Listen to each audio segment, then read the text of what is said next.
And we are live. What is up, everyone? Welcome on in. Happy Thursday. Hope everyone's doing well. So yeah, more Ace Attorney Chronicles. So yeah, let's probably just continue. So we are currently in Case 5, or Adventure 5 rather.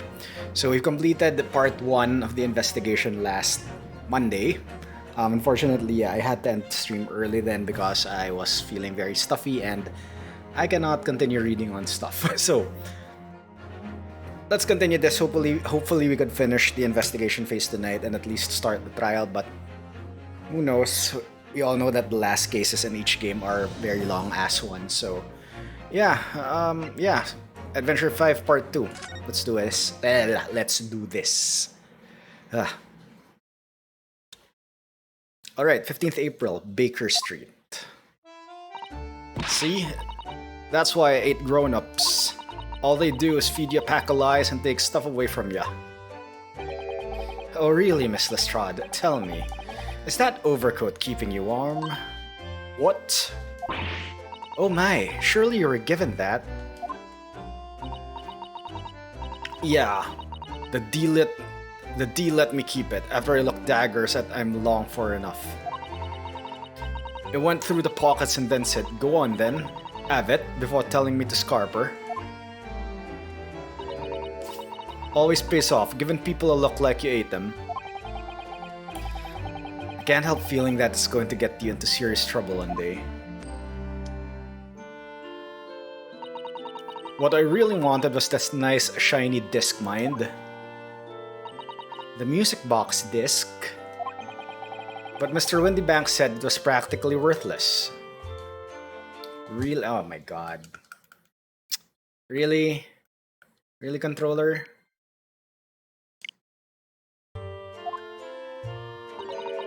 I think I'm gonna go and have another bash. Give him a long and hard stare. I think not, Miss Lestrade. We shan't enter Windybanks again today.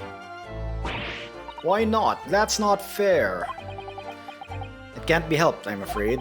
The police are investigating the scene now and taking a statement for Mr. Windybank. But that disc's mine. I had the ticket for this coat and it was in the coat's pocket. And there should be something else and all. That's what the Rotten Cove said, ain't it?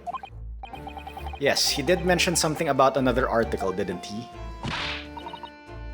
Well then, that's mine too, whatever it is. Now she's really pushing her luck. Miss Lestrade, I think it's time to admit defeat. You've had your haul for the day. Yeah, and it's all your fault, Sholmes. So what are your plans now? Will you dine with us this evening? Eh? Iris would be delighted to cook, I'm sure. And I might entertain you with a modest violin recital. I think you still have the viola.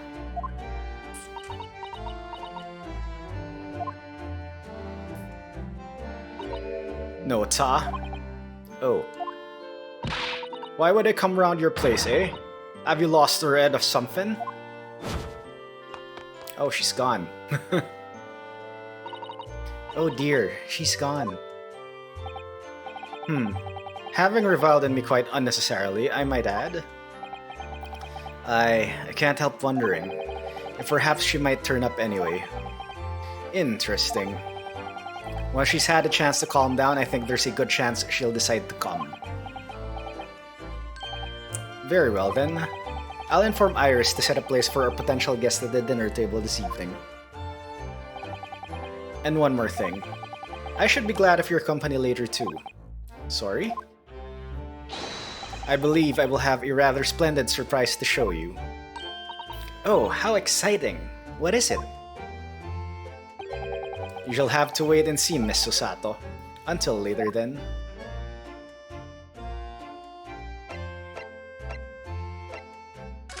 Right, I don't think I can examine anything, right? So... yeah, I think I've examined the entire street, so...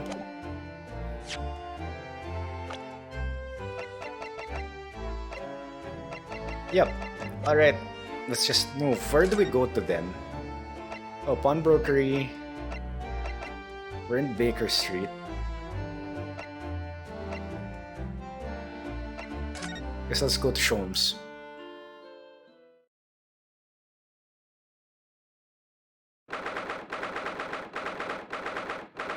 15th April, 3:46 p.m. Sholmes' suite. Ah, Susie and Runo! Come in, come in! Good afternoon, Iris. Thank you so much for breakfast this morning. Oh, don't mention it. Goodness, look at the time already. Busy as always? I am. I'm preparing everything for dinner this evening. Already? You're obviously cooking something special, are you? Oh yes, after all, we have a special guest joining us. Guess who it is? Go on. Hee hee. You'll never guess. Look at those little eyes of her shining. Oh dear, it's awkward when you already know the answer, isn't it?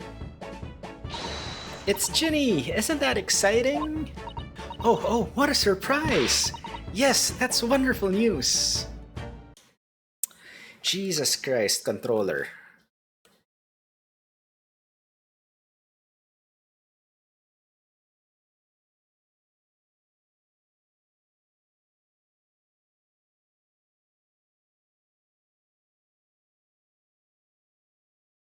What is wrong with you? Oh my god. Is it the freaking battery? I just charged this.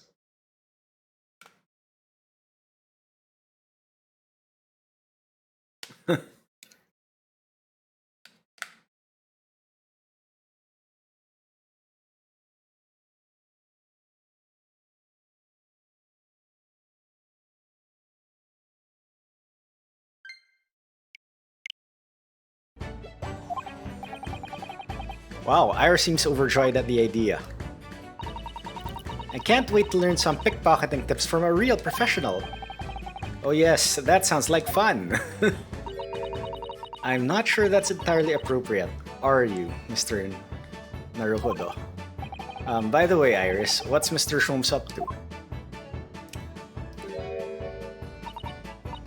Hurley? Oh, he's been like that ever since he got back. Hello, Mr. Sholmes. I beg that you won't speak to me. Oh god, is he like depressed again? Sorry? I don't know who you are, but kindly take your leave. As you can see, I'm not here. Don't know how to respond to that. I do apologize. When he gets like this, he's completely oblivious to everything. Yes, I see. Really, he behaves just like a child sometimes. Hurley does. Mr. Sholmes and Iris have something of a parent and child relationship, don't they? Yes, except that Iris is clearly the parent here.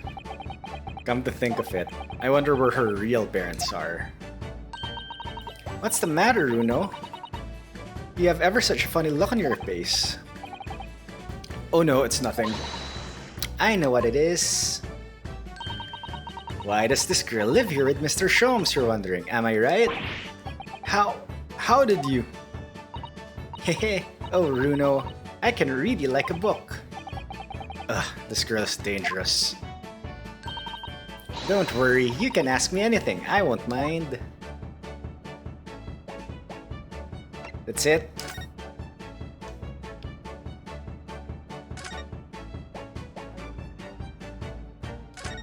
Let's check the violet. Now this really is Mr. Sholmes' faithful performing partner then.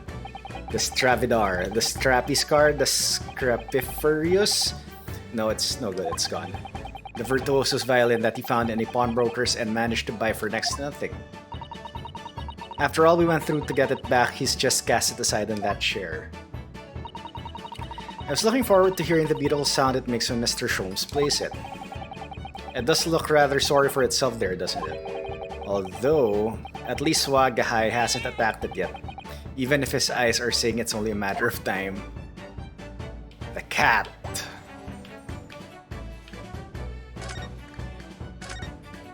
Where is the cat, though? Alright, I think I've checked everything. Let's talk to Iris. So by Ginny, you mean Miss Lestrade, the young woman from the McGilded case 2 months ago, right? Yes, who also stole my experimental smoke grenade launcher. Although, after that trial, I invited her back here and we had dinner together. And now we're the best of friends. Oh, hee. What a lovely tale. Yes, now if I bump into her on the street, she runs away as fast as she can. Oh. And I chase after her down in the back alleys. Interesting idea of friendship. And then I let her have the latest color of smoke grenade I've developed. Oh. There are so many beautiful colors in the world. Ginny wants to make a whole rainbow. I suppose this means you've let Miss Lestrade keep the smoke grenade launcher, have you? Yes, that's right. I'd got bored of it anyway. Hurley always reacts the same way when I shoot him with it now. Poor Hurley. Ooh, I can't wait for Ginny to arrive. It's been too long since she last came over. I'm so excited. I just hope she does actually come.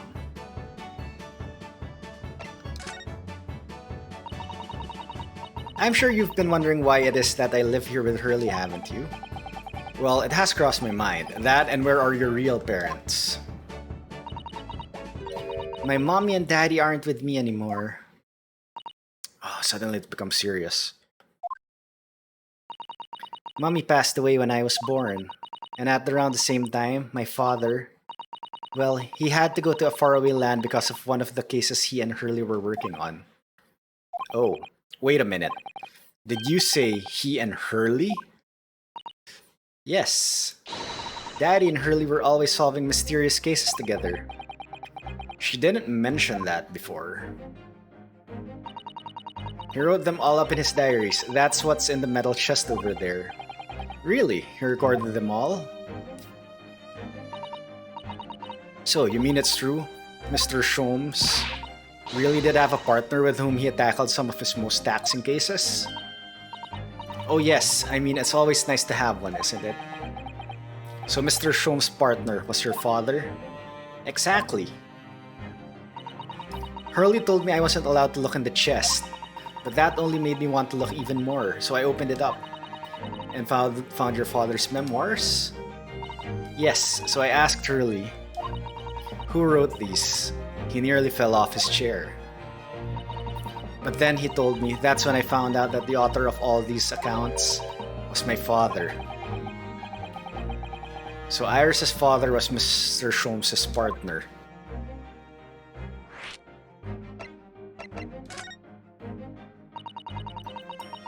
I've practically lived with Hurley all my life. I was tiny when he took me in. So, it came as quite a shock. When Hurley told me he wasn't really my daddy, I mean, it must have done. I wonder why Mr. Sholmes chose to tell you, and at such a young age. Hurley says it because he wouldn't have been able to hide it from me. Oh? Well, having lived with Hurley all these years, you might say that his ways have rubbed off on me. There are some things I can't just see. Especially lies. I almost know when people are lying before they open their mouths sometimes. Right. Anyway, I was so fascinated when I read Daddy's diaries. That's what inspired me to write The Adventures of Sherlock Sholmes, actually. I always assumed Mr. Sholmes simply told you all those thrilling stories. Oh no, Hurley's hopeless like that. He forgets everything. As soon as he solved the case, it all but vanishes from his mind. Oh, I see. The other day, it was so embarrassing. As usual, he totally forgot about the case he just solved. So the very next day, he gathered together all the people involved and proceeded to solve the case again. It was quite a shock for everyone. You can say that again. You share your father's surname, don't you, Iris? That's right, Wilson. Daddy is Dr. John H. Wilson. I learned from his diaries that he's a doctor of medicine, you see. That's what prompted me to study and study so that I could earn a doctorate as well. Iris's father, who went to some distant land and is a doctor by the name of John H. Wilson. Wait, wasn't this the first case victim? Yeah, oh yeah, we're having a flashback to case 1. The court will now hear the trial for Yanuska Naruhodo.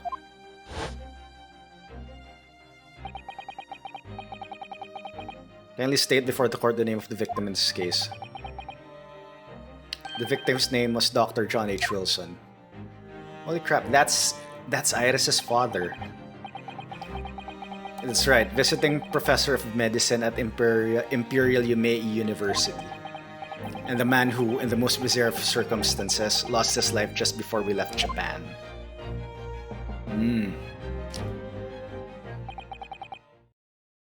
Mr. Sato, yes. Perhaps we shouldn't pursue this conversation any further at this time. I think that would be for the best. Ah, my dear fellows, how good to see you. Eek! Mr. Sholmes. Why ever did you not make your presence known to me before? Well, no matter now. So, how the devil are you? We've been with you for most of the day. Goodness, really?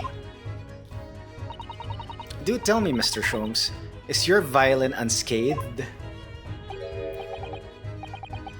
My violin? Whatever are you talking about, dear madam? Oh, never mind that now. I have something far more interesting to show you. Behold, my dear fellows. Oh, another music box disc? No, not another disc, Mrs. Sato.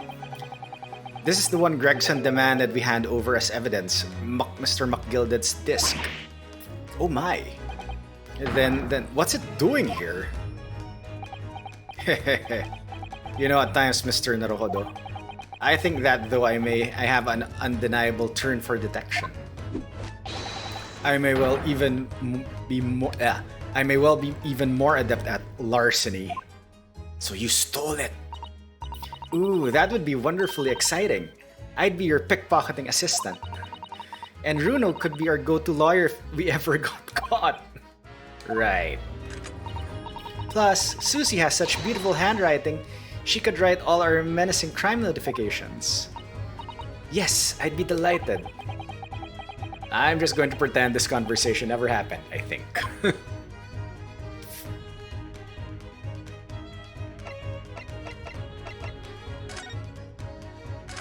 Okay, music box disc. I don't understand. How did that disc come to be in your possession? I thought Inspector Gregson took it back to Scotland Yard. Quite correct. And that sort of uncompromising attitude is precisely why I always carry some of this. That's a bar of caramel, Mr. Sholmes. Your one and only friend in times of loneliness, if I'm not mistaken.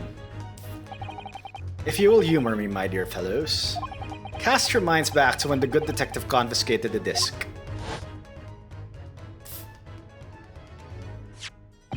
I'll be taking that whatever it is of McGilded's down to the yard, thank you very much. So hand it over. Oh yes, of course. If the police demanded something as evidence, my dear fellow, we have no choice but to capitulate. It's all yours, Inspector. For the briefest of moments, I had the disc in my hand, did I not? Yes, you did, but I still don't understand. It was at precisely that moment that I summoned my one and only friend into action. I pressed the disc into a pair of bars like this. That's amazing! The disc and all the minuscule protrusions have made an image in the caramel. Indeed, this caramel is quite exceptional. I developed it myself, you know. Oh, so he made a mold of the disc. He made a mold of the disc and then like created to replicate it.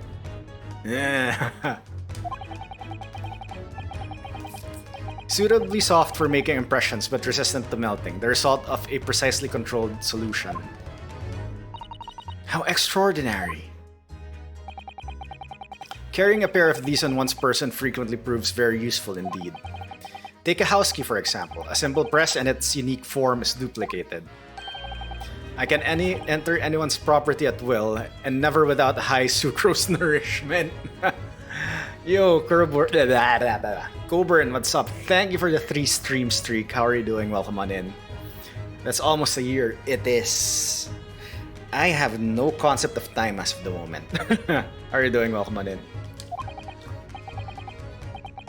Yes, it sounds illegal. From the image, I was able to create this. I confess I was most curious to know what manner of music would issue from the disc when played. Okay, the music on the disc. Just chilling, tuning in for some Ace Attorney. Nice. Thank you for dropping by. Really do appreciate that. I really do appreciate that. So we are in part 2 of the investigation. So we're back in Sholmes' house, and apparently Sholmes made a copy of the disc. So what's gonna come next? Do tell us then, Mr. Sholmes, what music does the disc play? Well, unfortunately, piracy. Late 1800s piracy. Well, unfortunately, I have no idea. No idea? None whatsoever. Are you familiar with the workings of a music box, my dear fellows? No, I'm afraid not. Goodness, you don't know, Runo?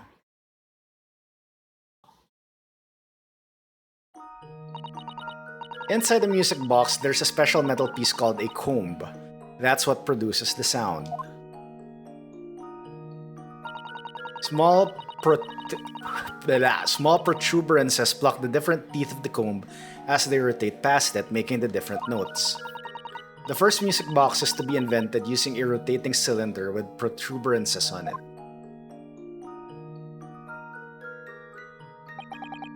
But over time, a new type of player was produced which uses discs such as these. With that development, the popularity of music boxes spread far and wide all around the globe. Why exactly? Because the discs are easy to produce and can be interchanged to facilitate the playing of different tunes. There are a great many firms in Europe now manufacturing music boxes as a result. It is wonderful to be able to enjoy music even when no performer is present. But it is the very success of the invention that means we are now presented with an insurmountable problem. What do you mean? As you may imagine, the construction of one firm's music box does not match that of another.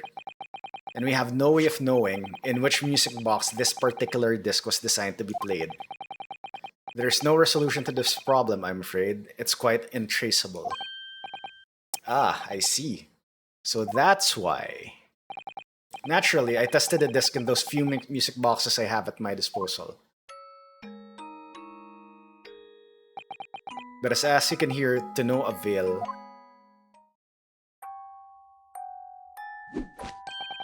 The results were equally unsatisfactory in this one.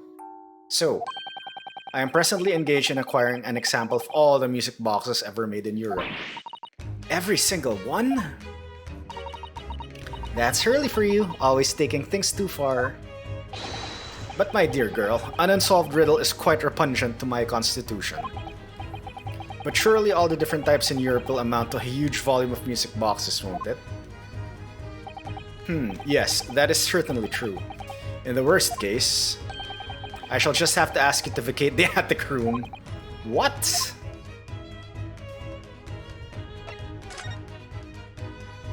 McGilded.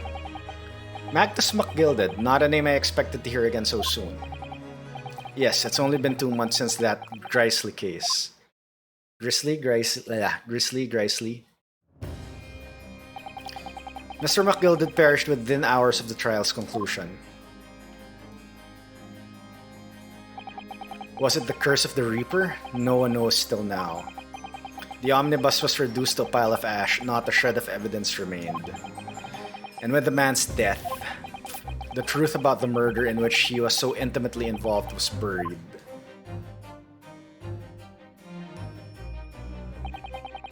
Even though we successfully established Mr. McGilded's innocence in the trial, the newspapers are still claiming that it remains an unsolved case.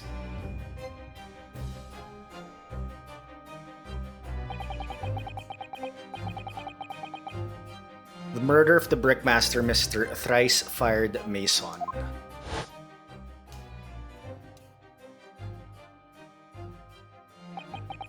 In the end, the truth of the matter remains a mystery.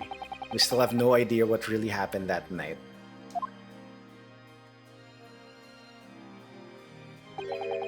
And although Mr. McGilded was found not guilty through my defense, I still don't know if that was the right judgment or not.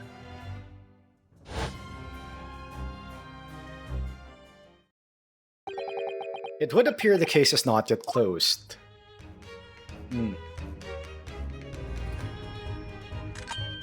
Well, it's time I started getting things ready for dinner, I think. Ginny will be here before long. Thank you, Iris.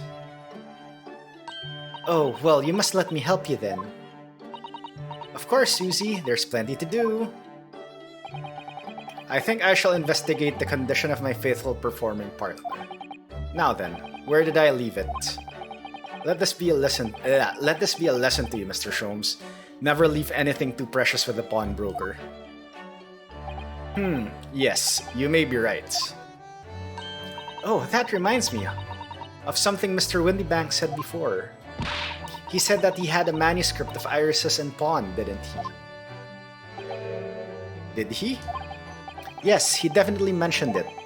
Mr. Sholmes' latest tale of otherworldly mystery lies dormant in my storeroom, were his words, I believe. So you heard about that, did you? I expect you were as incensed as I was. Oh yes, the idea of such a wonderful story languishing in Mr. Windybank's storeroom, gathering dust. My dear madam, I am quite sure I told you already. The pawnbroker's storeroom is the safest place for it, more secure than a bank's vault. And what about your Stradivarius, Hurley? Was that safe and secure? Well, there may be the occasional mix-up, caused by a certain impetuous someone not too far from me now. Do you have any idea how long it took me to write that Baskerville story, Hurley? Oh, it sounds so exciting! The Hound of the Baskervilles. I should love to read it.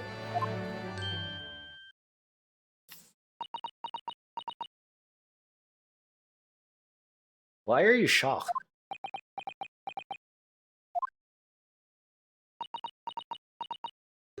Ah! What's going on here? Why does it feel like an icy chill just swept through the room? Oh, nobody should know about the title. I think nobody should have known about the title. Why does Susato know? Susie, what did you just say? You said The Hound of the Baskervilles? But how could you know the full title? Susato knows something. Well, that's because Miss Susato is such a great fan of all the stories about Mr. Sholmes, of course. But Runo, The Hound of the Baskervilles has never been published. What? When I showed Hurley the manuscript, he told me that I wasn't allowed to publish it yet. I don't understand. That's why he said that he'd keep it safe until it was the right time for the story to be made public, you see. So that's why the manuscript is at Windybank's. And yet, how could Susie here know its title? Well, Hurley, what's going on?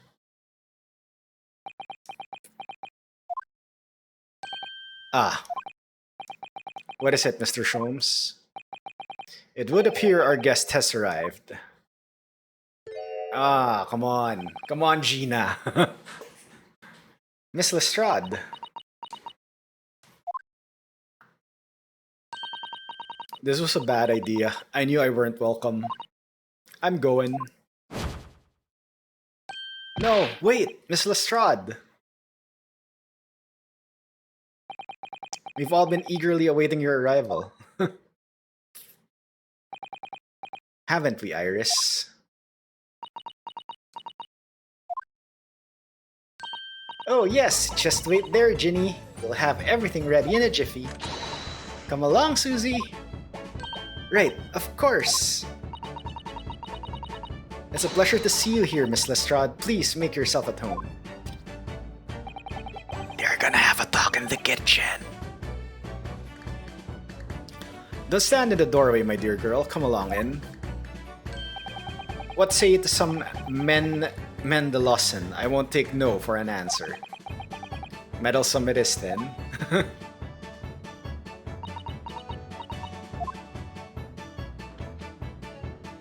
Oh, it's kitty cat. Meow.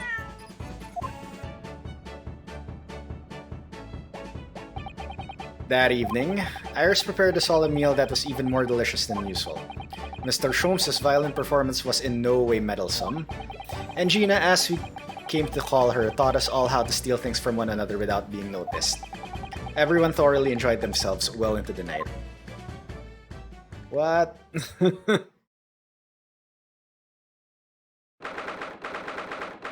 15th April, 9:34 p.m. Naruhodo's Legal Consultancy. That was a very enjoyable evening, wasn't it? Oh yes, Iris's cooking was truly divine. And I feel as though I can still hear the enchanting strains of Mr. Sholmes' violin even now. Best of all, I bet I could steal the glasses from his lordship's face next time we're in court.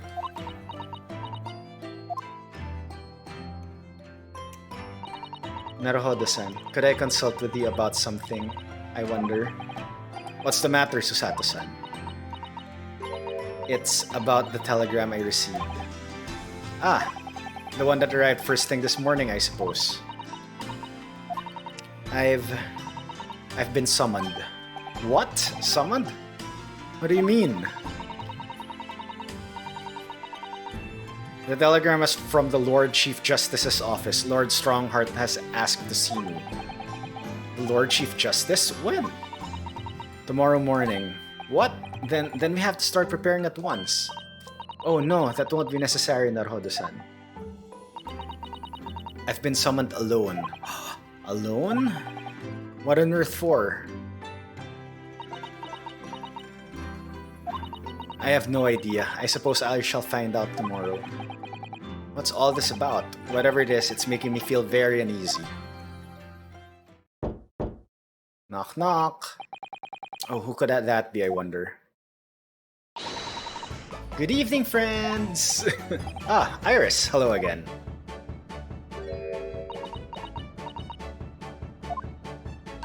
And Gina, too. Yes, Ginny's going to stay with us tonight. She's going to sleep in with me. Isn't that right, Ginny? Well, yeah. How lovely. Let me make a pot of tea.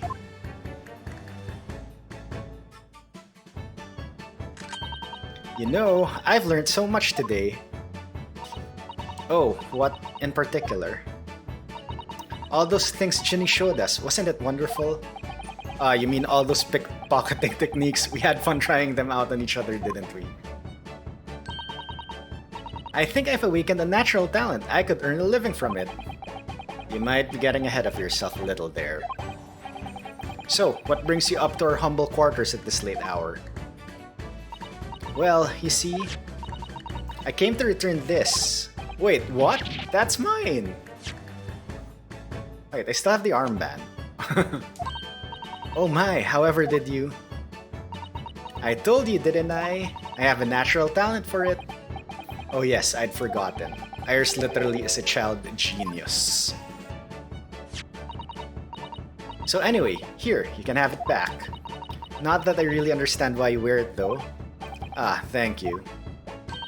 Alright then, good night. Yes, good night.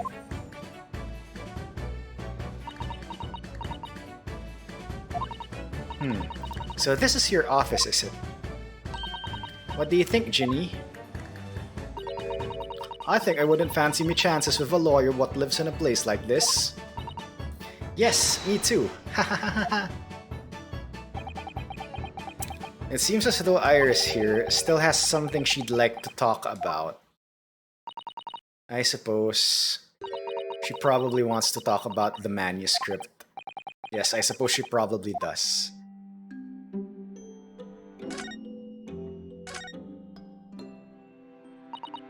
Iris, I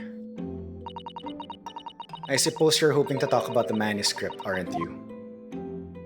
Ah, so you're stuck again. Aren't you going to tell me? I'm so sorry. I need a little more time. Please. How does she know? All right, I understand. She I'm taking a guess here. Did she check the ledger?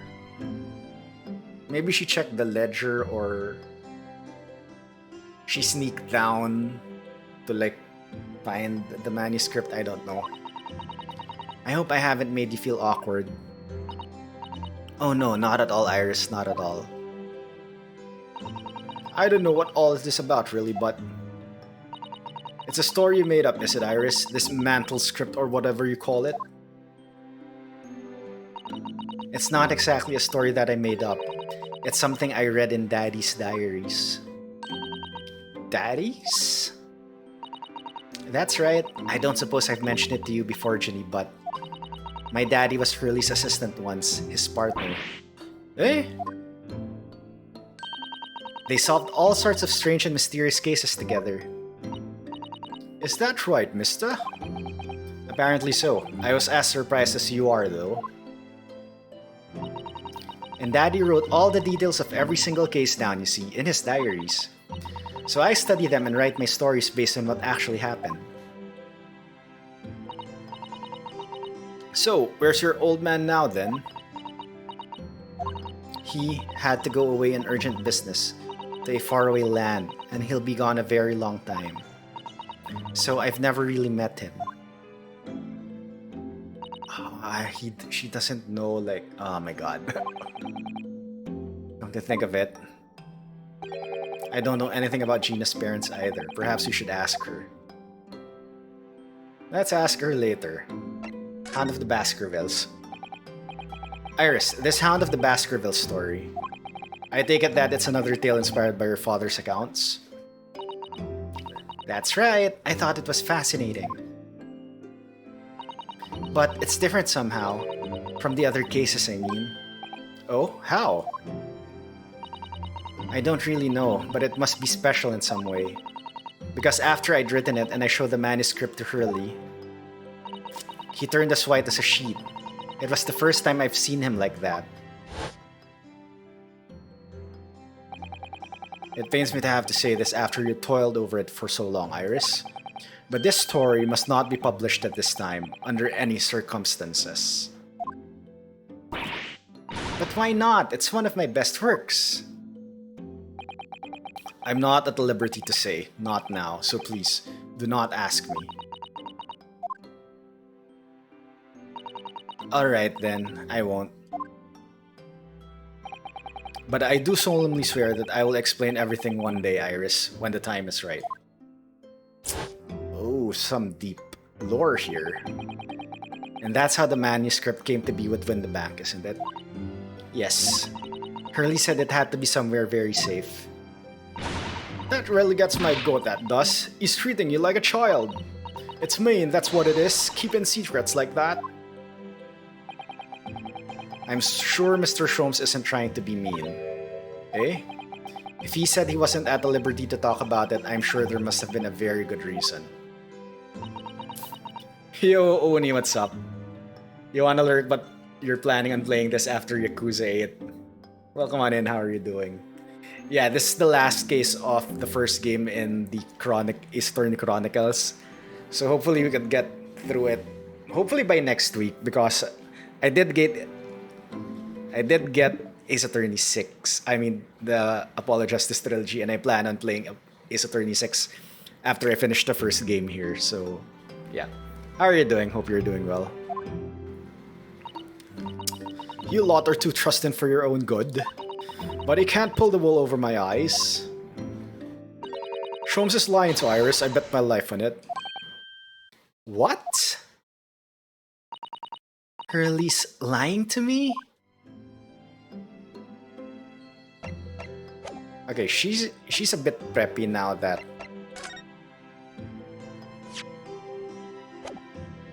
Even though, like, she's lying.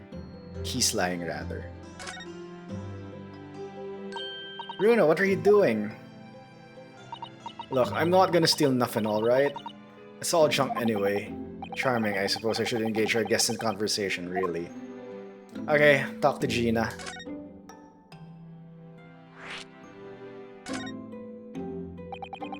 I realized that I don't know anything about your parents, Gina. I ain't got any, have I? Never did have. Oh. Look, the East End's full of orphans like me. No one wants nothing to do with us from the minute that we were born. Not even our mums. But we all stick together. The older ones look after the little ones and make sure they get by. So that's why you're a pickpocket. Nah, Divin's my life. I love it. I get a kick out of it every time I lift some pompous idiot's purse. And that's how we all afford to eat. I'm like Robin Hood, ain't I? That's how I see it. Oh, Gina. I do think about it sometimes. What it'd be to have parents, I mean. I always thought I'd make everything right. But I haven't listened to what Iris just said. It sounds like having parents ain't always easy either. Oh. I mean, if you know you never had him, you don't feel like you're always wanting to meet him. Ah, Iris. It's true. I do want to see Daddy so much. Oh, Iris.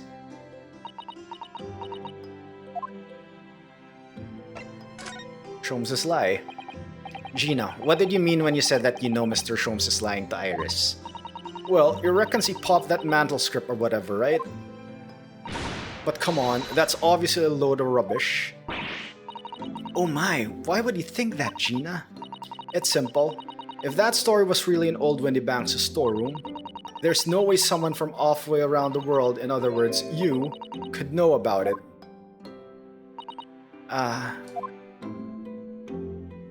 Sorry, Iris, but if you ask me, he sold it. Without telling you.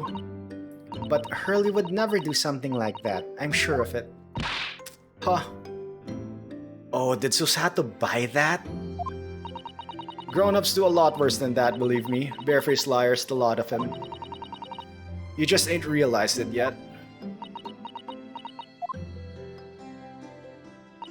I'm telling ya, that mantle script ain't at Wendy Banks. You'd soon if you had a look. Even if you think you can trust him, I don't. That Sholmes is a liar like the rest of them. If I'm honest, I have wondered if Hurley's telling me the truth sometimes. See?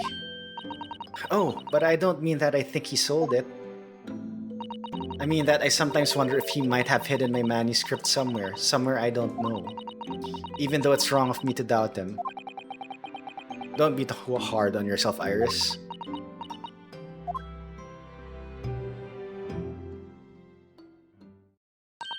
Oh my goodness, look at the time. Come along, Ginny. We should go back downstairs. Yeah, alright. And please, don't mention any of this to Hurley, will you? No, of course not. Good night then, Iris. Good night, Gina. You must let me make breakfast for you tomorrow morning. I insist. Oh, yes, please. I can't wait, Susie. Good night then. Iris, it sure is easy to forget, isn't it?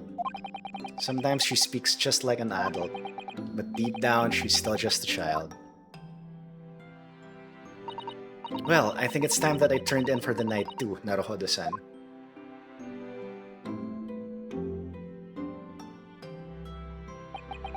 Dr. John H. Wilson, Iris' father, but also the name of the murdered visiting professor at Yumei University. Oh god, it can't be a mere coincidence. There's something deeper going on.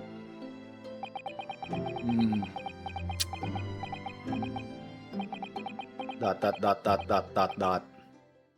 Dot dot dot dot. Then realization.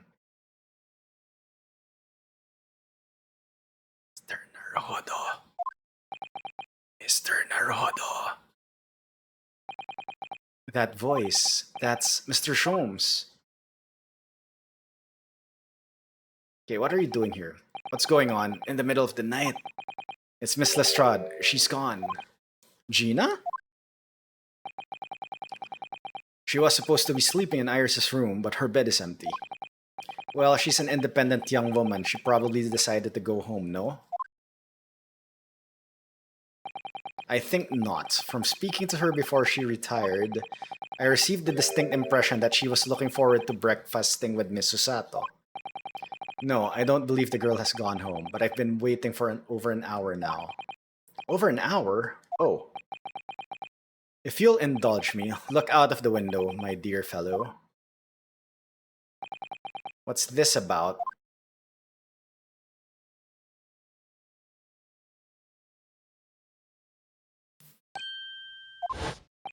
Wait a minute. Why is there a light on at this time of night? That's Mr. Windybank's pawnbrokery. Mr. Windybanks? Oh no! Ah, Gina went back. It's simple. If that store was really an old Windybank's storeroom, there's no way someone from halfway around the world, in other words you, could know about it. Sorry, Iris, but if you ask me, he sold it. Without telling ya. Could Gina have gone? It seems you have some knowledge of the situation, Mr. Naruhodo. Sorry? Oh no, not really. Well, anyway, we must investigate. At once.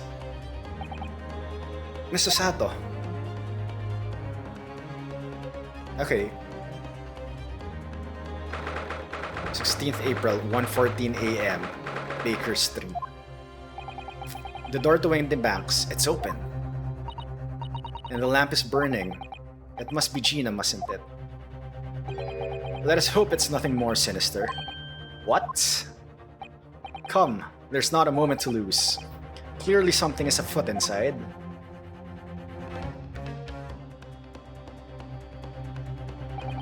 There's blood on the calendar, what the hell? There's no one here. Oh yes, there is. Bang! Mr. Sholmes! Mr. Sholmes! What the? Has Sholmes been shot? Leave me, Mr. Naruhodo. But after them, go! Right!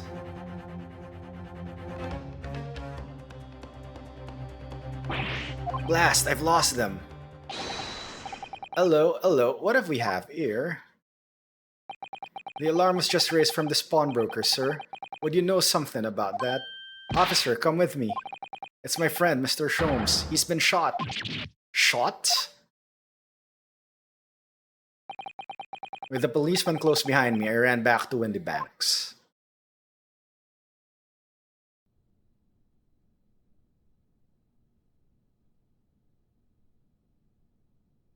Cutscene.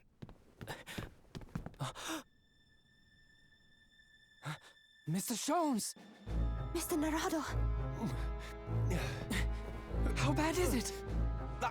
Never mind me, but there's much at stake. Behind that door. In the storeroom. Hurry!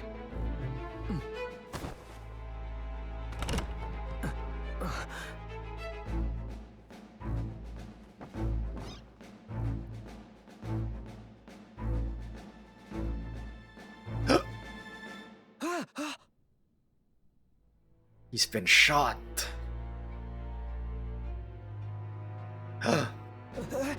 It's Gina!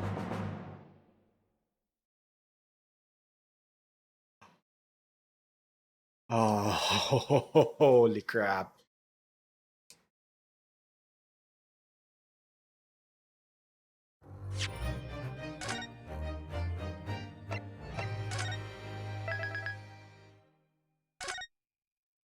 Oh, holy crap. Okay, I will take a very quick break. I need to go to the toilet. So, we'll pause here. We'll continue the next part. But while that is happening, I will run ads and be right back. So I'll be back after maybe 3 or so minutes. So yep, hopefully you'll stick through the ads. I do apologize because Twitch being Twitch. But yeah, if you'd like to not see ads, I do suggest that you folks get Turbo. You'll get much more value for it. And yeah, I will BRB. So enjoy the clips if you have Turbo or you are sub. Otherwise, I'm sorry for the ads. So BRB.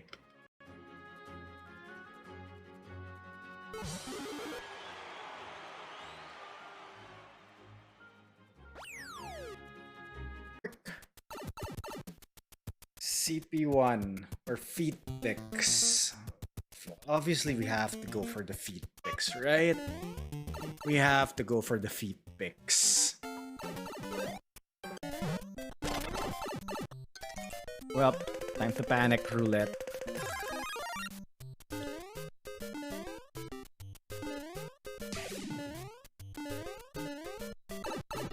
Oh, that was a good run. Well, I'm gonna die. I'm gonna die. I'm gonna die. I'm gonna die. I'm gonna die. I'm gonna die. I'm gonna die. I'm gonna die. I'm gonna die. I'm gonna die. I'm gonna die. I am not dead yet.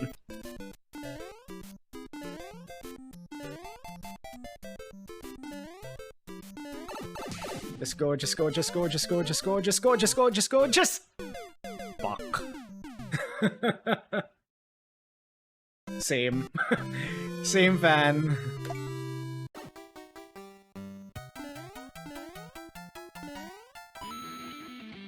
Oh, that's a wall? Wait, what? How did... What?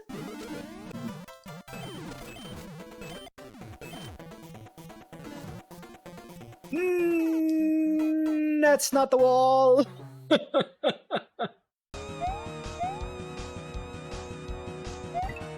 You son of a... Let's try. Okay, what now? It's 1-1, but there's no floor.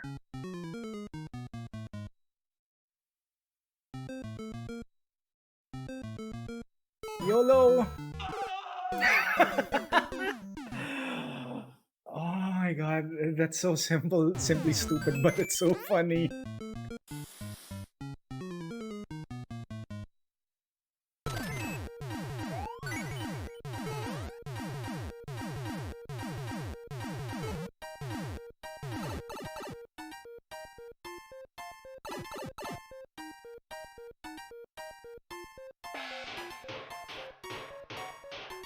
This is the flagpole. Called it.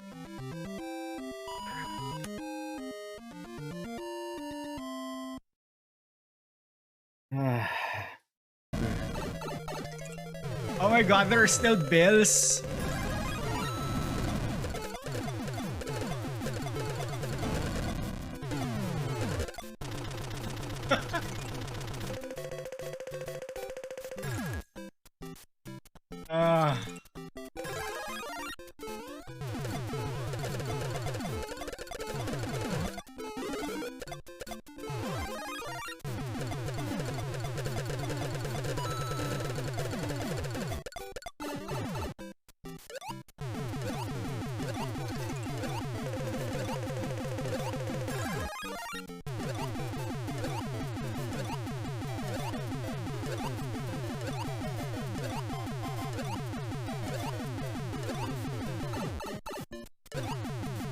Oh, and we have the lack party now.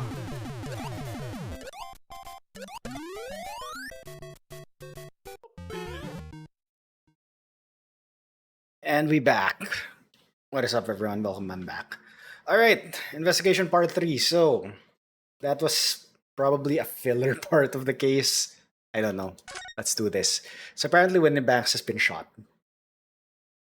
And Sholmes has been shot. So I don't know if Winnie Banks is dead. Gene was in the room where Winnie Banks was. Let's see how this will unfold. Bang! I'll be alright, Mr. Narodo.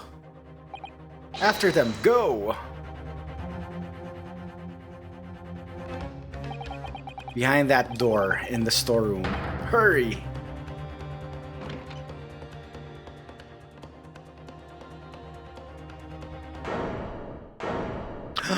She has the gun! It's Gina! From that moment, when the bank's pawnbrokery became a crime scene, everything that followed happened in a whirlwind of activity.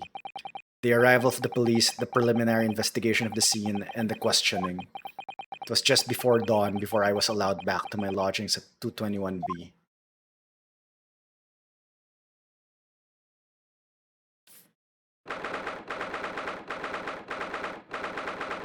Oh my gosh, 16th April, 6:21 a.m., Narodos Legal Consultancy. Iris. Oh, Iris. A telegram came, but it all said it was wait at home. Oh yes, we asked one of the policemen to have it sent. It was simply impossible to come back. When I woke up, I was all alone. Hurley and Ginny were gone. Everyone was gone. What happened, Runo? Poor Iris, she's trembling. She's obviously trying very hard to not let herself get too worried. I'll explain everything that I know. Something awful has happened, hasn't it? Yes, I'm afraid so.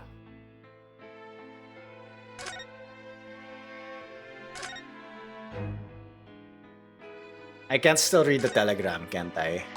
Oh, this looks like a telegram. It is, but you mustn't open it, not under any circumstances. Alright, I won't. Oh, Iris was the one who... Now, let's see. No, what did I just say? You mustn't open it. Don't worry, I won't. With the special concoction I've developed, I'll be able to see through the envelope without having to open it. No, that's not allowed either.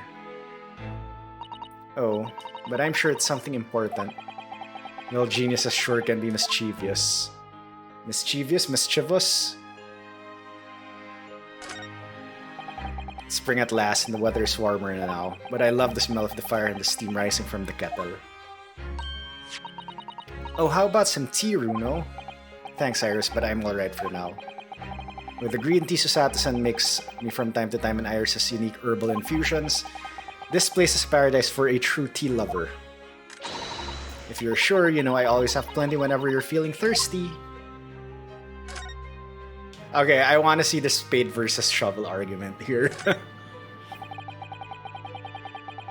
That spade has been in here since we started renting the place. Runo, that's not a spade, it's a shovel. You're a shoveler, are you? I had a feeling you'd pick me up on that.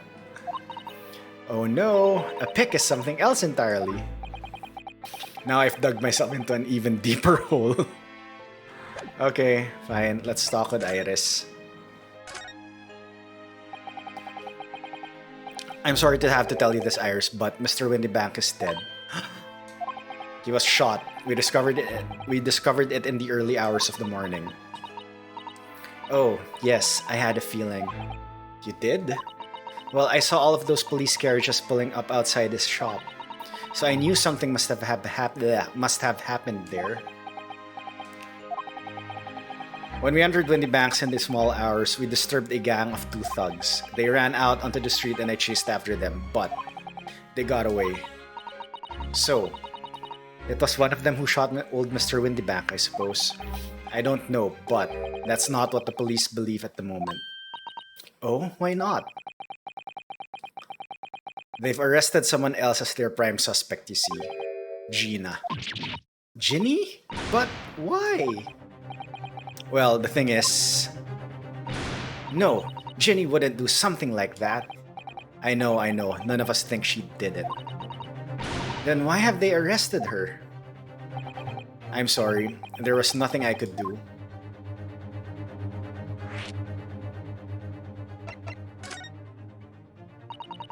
So where's Hurley then? Is he still there investigating the scene? He really ought to have some breakfast. It's not good for him to miss meals. I don't want you to worry, Iris, but I have some news about Mr. Sholmes. He was taken to the hospital this morning. What? Well, when we entered Windy Banks, a gun was fired and took a bullet. Hurley was shot?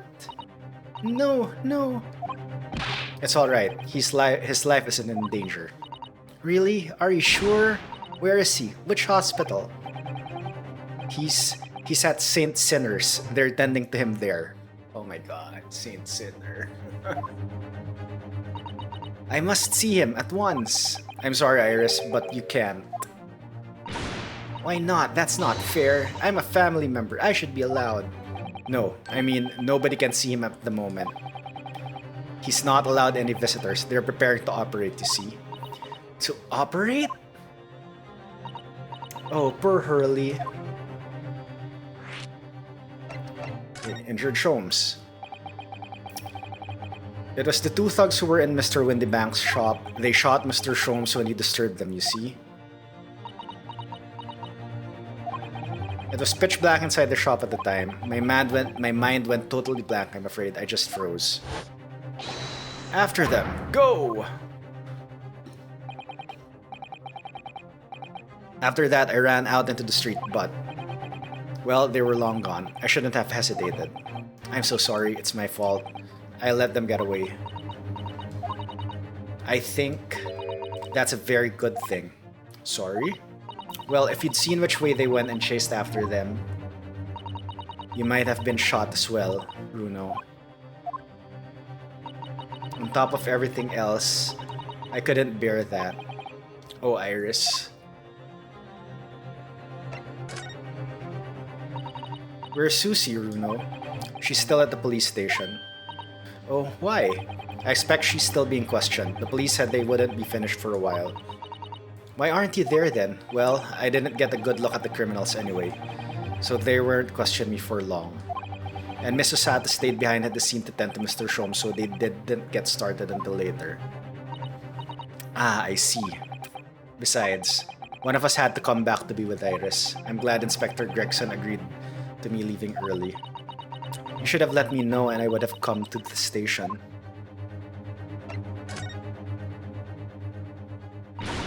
I don't understand why they arrested Ginny. It's not fair. What about the two thugs that were at the scene? Why aren't they the prime suspects?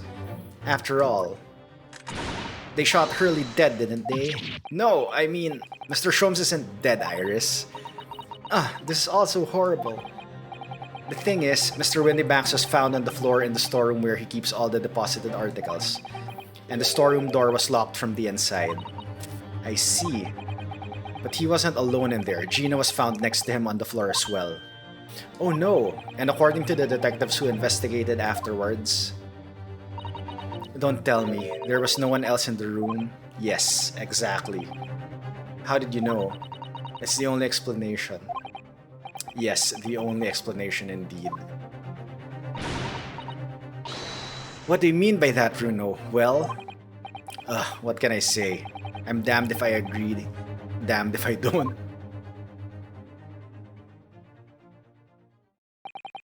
I'm afraid I'll need to go out again now, Iris.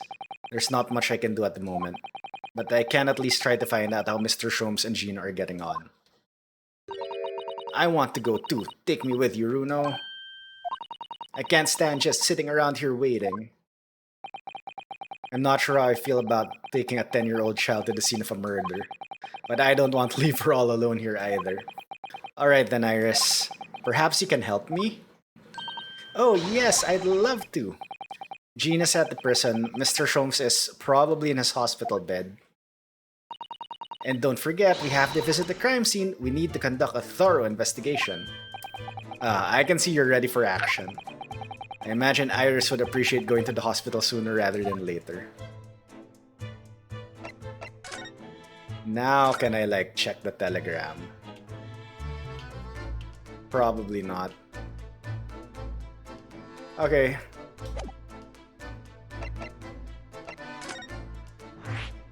New location has been added. St. Sinner's Hospital.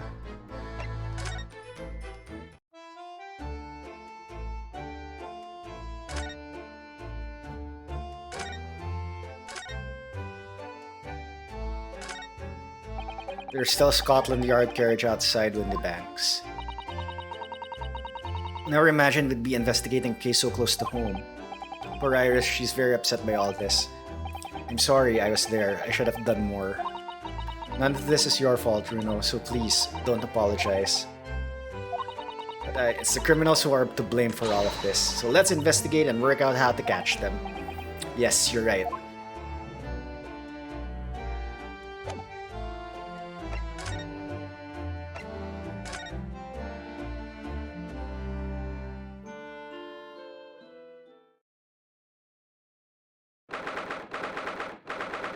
April, Winnie Banks' pawnbrokery.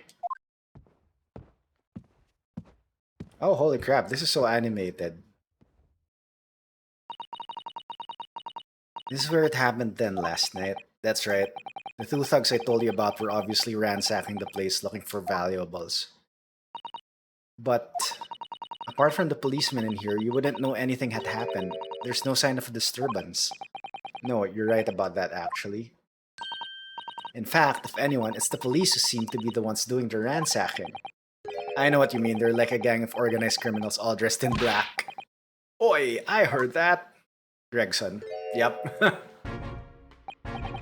Oh, Inspector. Good morning. I suppose I ought to thank you for your vigilance last night. We got to the scene before it was disturbed, at least. Shame you let the two rogues get away, mind?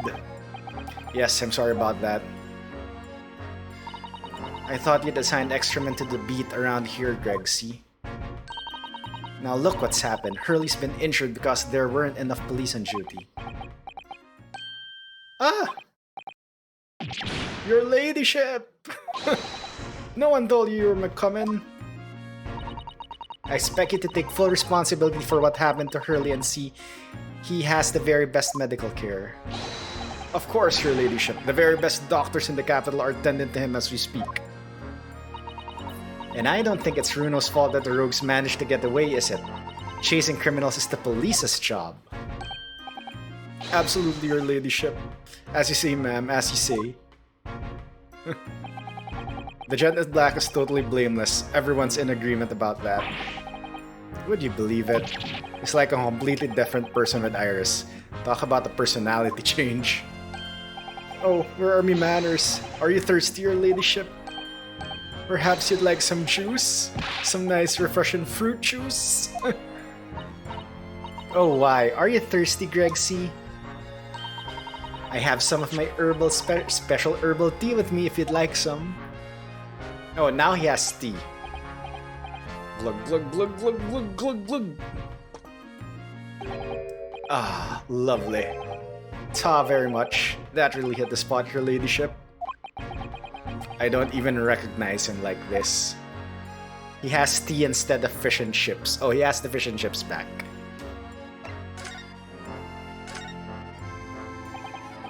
So, how's the investigation going, Inspector? Nothing to it, really. Very simple case, this. There's some very definitive evidence. We're just about to charge that diver we arrested last night, in fact. Gina, you're going to charge her? That's right. Should be able to bring her before the judge at the Bailey tomorrow. Definitive evidence, you say? What is it? Come on, show me. Your ladyship, as much as I wish I could oblige you, I'm afraid... Ah, I see. You've already captured the pair of thugs who broke in here last night, have you? What the... And you're going to put them on the stand as witnesses, are you? How could you... How? How could you possibly know that? I had a feeling, that's all. Remind me never to try to keep a secret from Iris. So you've arrested the two men who shot Mr. Sholmes, have you? Well, yes, they were rounded up pretty quickly by the lads on the beat. And Miss Lestrade is being held at the prison? She should be. That's assuming she hasn't lifted the key from the jailer, of course. Can you tell us anything about Mr. Sholmes? What's his condition? Sorry, I'm not at liberty to divulge that information. Scotland Yard matters are strictly confidential. Well, I know he's being operated on at St. Sinners. Why can't I see him? I'm family, you know? I'm terribly sorry, your ladyship. It's the hospital's policy, no visiting at all. Oh.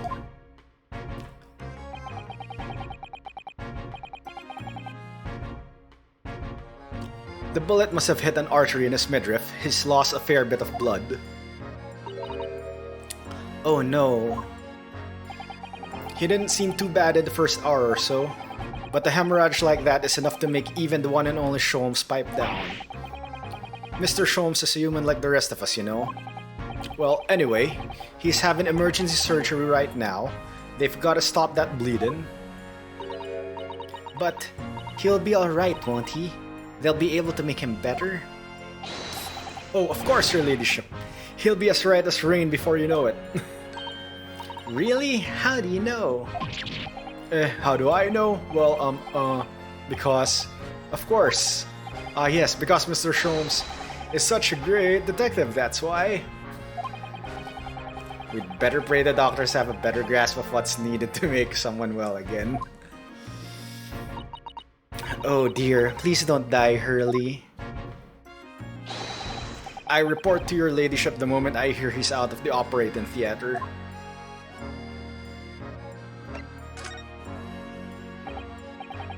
I couldn't help noticing, Inspector.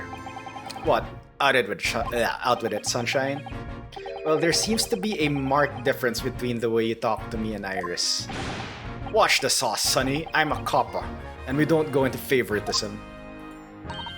But he's right, you do treat us differently. It's cause of those adventures of Herlock Sholmes stories, that's why. Oh? I crop up in him, don't I? Inspector Tobias Gregson. Oh, well yes, because you're an acquaintance of Hurley's. What did you write about the Inspector, Iris? I don't remember, really. It was one of Sholmes' lines. Gregson is the smartest of the Scotland Yarders, it's how he put it. Oh, did I write that? And you know what that one line did for me, eh? The very next month my pay doubled. Doubled, I tell ya. Oh, that's amazing. I wish my pay doubled. All because everyone at the yard reads them. They read all the Herlock Sholmes stories. They've even set up a fan club for me. Of course, that explains everything. It was around that time that you became such a toady to me. Can you blame me? All it takes is one bad word from you and Sholmes could change his tune about me. Gregson? No. The great detective will say. He's getting quite overrated these days. Think about what would happen to my salary if that came out in print, eh? The whole thing gives me the willies. I can't tell you how many nights of sleep I've lost worrying about it. But that would never happen, Gregsy. Every month when the new Rants magazine comes out, my hands are trembling as I turn the pages. Oh, how awful for you. Here, have some of my tea to settle your nerves. Glug, glug, glug, glug, glug, glug, glug. Ah, lovely. Ta very much. That really hit the spot, your ladyship. Teetotal. Oh, yeah. There's something I was supposed to talk to you about actually, Mr. Naruto. Yes, what is it? I've got an important message for you. I clean forgot about it until now. An important message? I wonder what it could be. The message. Are you going to tell me what this important message is then, Inspector? Sorry. It's about that young lady who's normally by your side, your assistant. Dear Susie, is she alright? She's at the station, isn't she? Being questioned, I believe. Nope, not anymore. She had to head off. Head off? Where? To Lord Strongheart's office, of course. He summoned her. Ah, yes, of course. I'd forgotten about that. One of the whipstocks took her there in a yard carriage after we'd finished questioning her. But she'd asked us to tell you she didn't have the fare for the return journey and to go and meet her there. She's got a nerve using Scotland Yard as a bloomin' messaging service. I see. Well, thank you for passing that on, Inspector. Why did Susie have to go to see the Lord Chief Justice? She didn't tell me. But I'd better head over to the Lord Chief Justice's office to fetch her straight away. Alright, time to go. But first...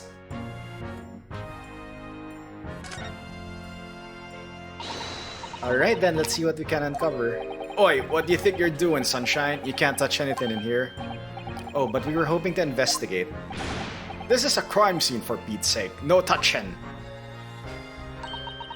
What's the problem, Gregsy? Runo's a lawyer, you know that. Oh, I'm ever so sorry, Your Lordship. Ever so sorry. The rules and regulations are a thorn in my side. Of course, if Mr. Naruhodo was to have been properly appointed by the accused, that'd be another matter. The accused? If you could show me some representation papers, I'd be only too happy to let you nose around. Did you hear that, Runo? You need Ginny to sign some representation papers. It looks like presenting the detective here with the correct paperwork is the only way. Alright. Looks like we can't do anything as of the moment, and I only have the armband and my evidence. So... Yep, I only have the armband and... Alright. Let's move then. New location has been added. Lord Chief Justice's office. Yep, let's go to Chief Justice first. Let's fetch Susie, then we'll go to the jail.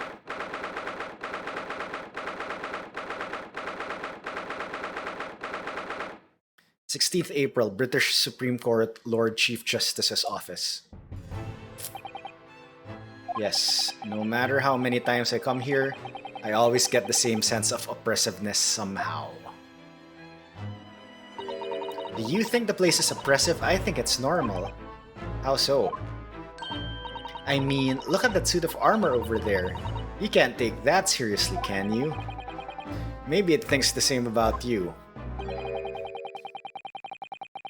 So everything is clear with regards to tomorrow's arrangements, I trust? Yes, thank you very much. Okay, there they are. There they are, Susato-san and Lord Strongheart. I wonder what they're talking about. They both look very serious. Very good. There's nothing further to discuss. You may return to your lodgings. No doubt you have much to do in preparation for your return to your homeland. Return to your homeland? Wait, what did he just say? Your return to your homeland? Susato-san.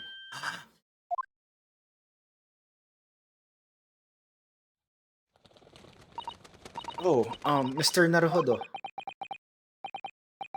What was all that about?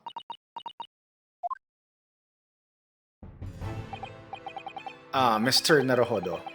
Thank you for coming to collect your colleague.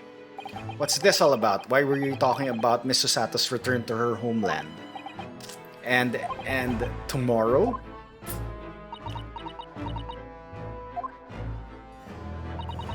Tomorrow? But what about Ginny's trial? You mean...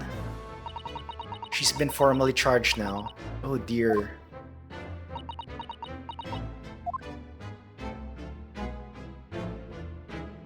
Alright, I don't think there's anyone here. I don't think I can talk to Chief Justice, right?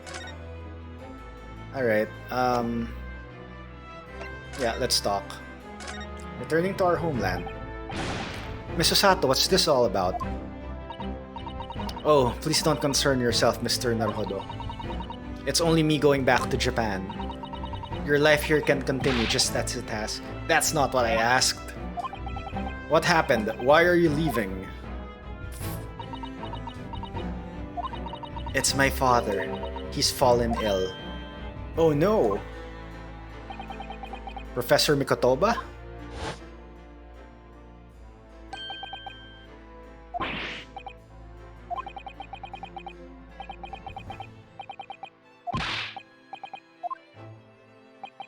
My name is Eugene Mikotoba. I am a professor of forensic medicine at Yumei University. We received an international telegram from the Empire of Japan informing us of the news. 10 days ago, father collapsed with a fever. The cause is apparently unknown. And it seems he grows weaker day by day. I don't believe it. As you are aware, the voyage from here to your country's capital, Tokyo, takes some 50 days. I thought it would be prudent to hasten Miss Susato's departure as much as possible. Yes, absolutely.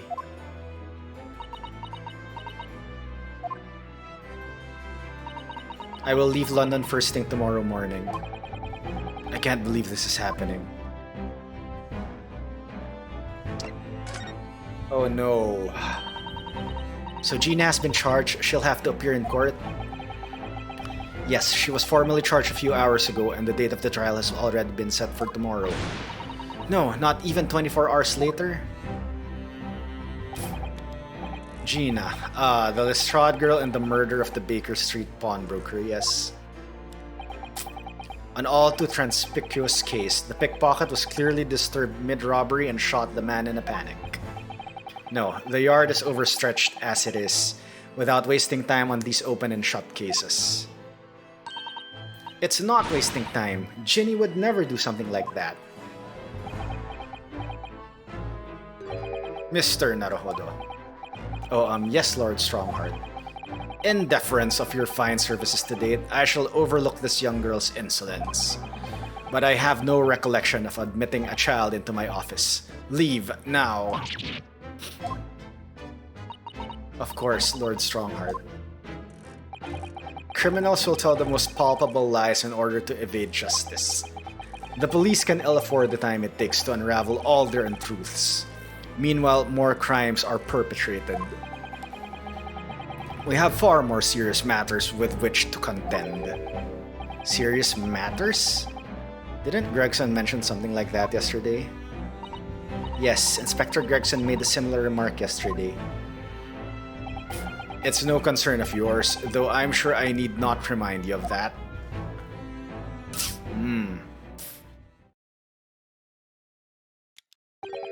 3 minutes precisely until my next meeting. You must excuse me. There's just one more thing, Lord Strongheart, which is, it's Miss Lestrade's trial. I wonder if you might permit me to defend her. A timely suggestion. Sorry? The girl currently has no representation. But that's not fair. Yes, she may be a pickpocket, but she still deserves a fair trial. Do not misunderstand me, young lady. The government provides for those too poor to afford representation with a public defender. The accused need only sign the relevant paperwork and a defense barrister will be assigned to the case. However, the young girl in question has refused that right. Why would she do that? A question you would do well to direct at Miss Lestrade. You'll find her at the local prison.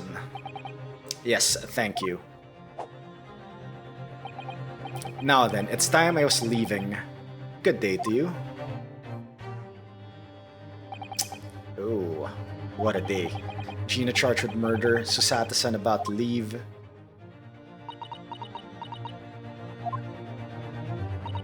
Come, Mr. Naruhodo. Iris, we must make haste. But, Susie, you're leaving for Japan tomorrow morning, aren't you? Don't you have packing and things to do? As Mr. Naruhodo's judicial assistant, my personal circumstances are of no consequence. My sole purpose remains to help you in whatever way I can. Thank you, Miss Susato. That's a very pensive look.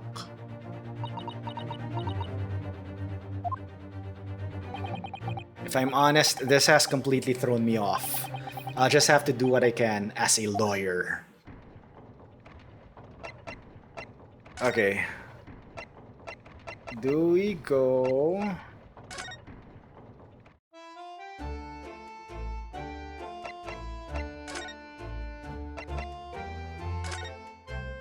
Do we go back to Sholmes' suite?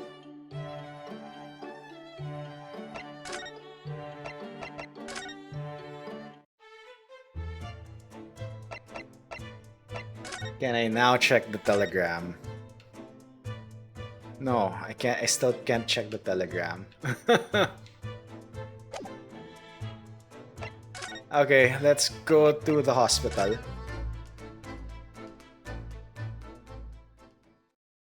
Let's check up on Sholmes.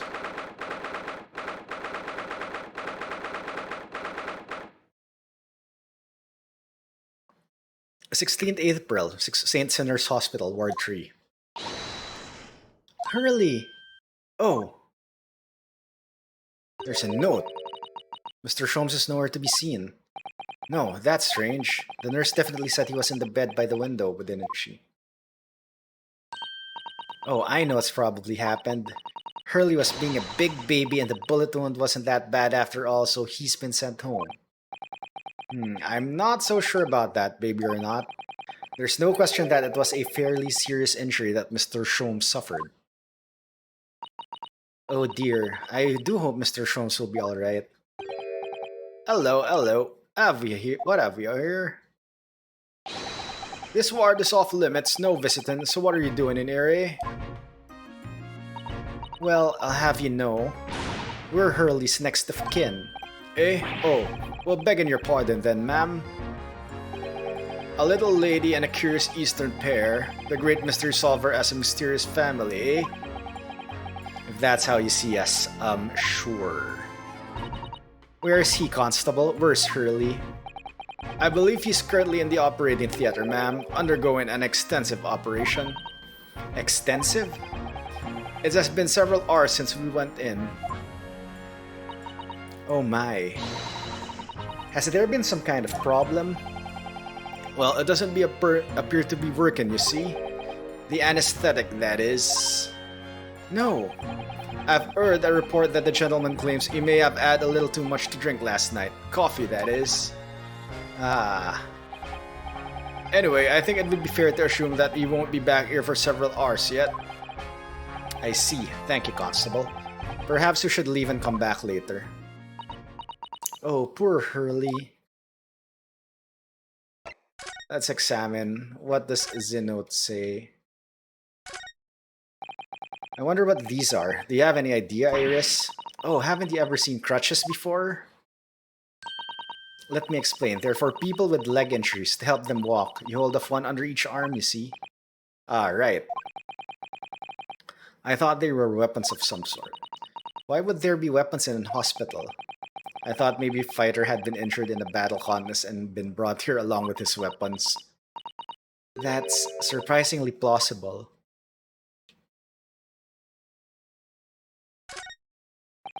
This must be Mr. Sholmes' bed. Poor Hurley. I know, it looks as stiff as a board, doesn't it? Oh, I don't think that'll bother him. I often find him asleep face down on the floor, completely dead to the world. I think I'd call the police if I discovered someone like that. Okay, I think we have to, just go. Yeah, I don't think there's anything. Okay, what's this? There's a notice board on the wall here. Look, let's see. What does it say? Thought of the day. On seeing any vermin, calmly and discreetly inform Matron. Oh yes, they have rats and mice in hospitals like this. They love to feast on all the medicine. If you don't deal with them, there's nothing left to treat the patients. Rats and mice? Oh, I see. This is a rather old building, I suppose. But the doctors and nurses are all very good, I hear. I certainly hope so, for Mr. Sholmes' sake. Okay, let's go to... I guess we only have to talk to Gina, get the representation papers, then investigate the crime scene. 16th April, local prison, cell 13. There's Gina. Hello, Gina. And you still have the smoke grenade. Wow. Oh, you still have the grenade launcher Hurley and I made. I wish she wouldn't point it at me all the time, though. Shouldn't the police have confiscated that? What are you here for? Ginny, I have a feeling it's because of us that you've ended up in trouble. So we were thinking that we might be able to help you. Well, you can't. Sorry? You get lost. Don't be like that, Ginny. I know you didn't do it. You'd never shoot someone. I just know you wouldn't. You think you know me? Pull the other one. Oh. You ain't got the first idea about the likes of me. I'm a thief. I pinch people's purses when they're walking down the street. That's how I get by. And if I saw me chance, I'd sneak into a pawn shop any day of the week. Yo, Dash, what's up? Welcome on in. Nice emotes, by the way. Just to see what I could lay me hands on, get it? That's the kind of person I am. But Ginny... I'll be in court tomorrow, they said. Some cove came by before and said he'd be a lawyer for me or the like. Said it was my right or something. I'm doing good, thank you. Yep, just playing some Ace Attorney, just continuing this case. I know this will be a long-ass one, so hopefully we can get through much of it tonight. Of course, obviously, I probably won't be able to finish it. Hopefully finish it by next week, since this unlocked today. Alright, yeah, am I right of something? But I told him to get stuffed.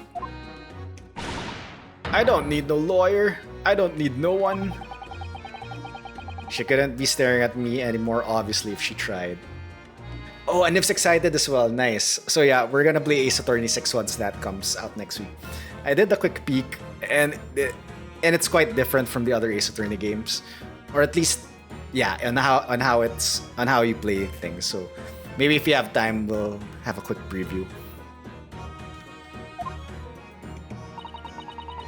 Why are you being like this, Ginny?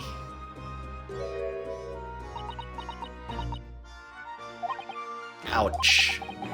That's when one stern look Sato-san is giving Gina. Well, I can only talk to her, so... Legal representation. I don't understand, Gina. Why did you send the public defender anyway? He wanted me to sign some papers, representation papers or something like that. It's all gonna be rigged anyway, the whole trial. They'll pin it on me cause I'm a kid. That's what grown-ups do. Always do. Why do you think that? Cause that's how it's always been for me, growing up in the back slums, me whole life. If you do what the grown-ups tell ya, it'll get your mates dragged off by the coppers, or worse. I've had it happen to me before and all. Been sold out and nearly snarfled on the back of it. Snaffled. You can't trust no one, that's the point. Soon as you do, you're gone to grass, dead. Gina, listen. If you like in tomorrow's trial, I could... Forget it. Ginny! Don't you trust Runo? Nah, I don't. Look, I'll ask you nicely now. Just leave me alone. Okay, what happened then? Will you tell us what happened, Gina? Last night at the pawnbrokers? There's nothing to tell. I figured it'd pay me, so I broke into the place and started going through the storeroom. But the old bloke walked in on me and you know the rest. But why, Ginny? Why would you do that? Ain't it obvious? The place is full of stuff I could sell for a shilling or two. Dive in it easy, you know? It's a lot of work, and half the time you don't even get nothing. Is that really why you broke into the place? What? Are you sure the true reason wasn't something else? Oh, give it a rest. What be the point anyway, eh? Nothing I could say would make a blind bit of difference. Please tell us, Ginny. We'll believe you whatever it is. Believe me, don't be daft. You can't believe nothing. Everyone lies all the time. And you know what? When it comes to liars, I'm the biggest of the lot. I've told some unforgivable lies, I have. What do you mean by that? What unforgivable lies? Okay, unforgivable lies. Did you lie at the last trial? What did you mean before What did you mean before Gina when you said you were the biggest liar of the lot? Why don't you tell us what these unforgivable lies you've Why don't you tell us what these unforgivable lies you've told are? Maybe we can help. Sorry. We're out of time. They're gonna wanna question me now. Ginny, please. Oh yeah. I wanted to give you this. Something to remember me by. It's a picture of a cat. Photographic print of a really adorable cat. I found it in one of the pockets in this coat. Ain't no point in me having it. I wonder what a little photograph like that was doing in a pocket of that overcoat. Anyway, don't bother comment again. Bye. Oh, Ginny. The white cat photograph has been entered into court record.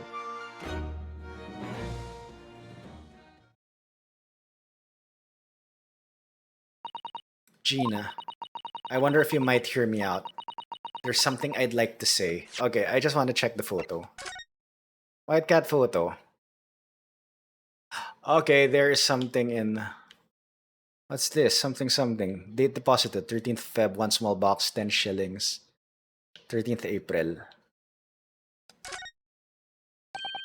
Look on the back of this print here. There's something written on it. 13th Feb, 9 p.m. Article deposited, 1 small box. Loan amount paid, 10 shillings for redemption deadline, 13th April. So this photographic print is a redemption ticket from an article that was deposited 2 days prior to the incident on the omnibus it would seem. Yes, a small box. That doesn't tell us much about it, does it? Perhaps it contains some valuable mementos. I can't help wondering. Presumably Mr. McGilded never redeemed the article in question since... Wait! Am I supposed to not know this, to know this dialogue yet? Mr. McGilded never redeemed the article in the question since he still had the ticket. So isn't it possible that the box is still present somewhere in the shop? Ah, yes. If it's something Mr. McGilded deposited, we need to investigate.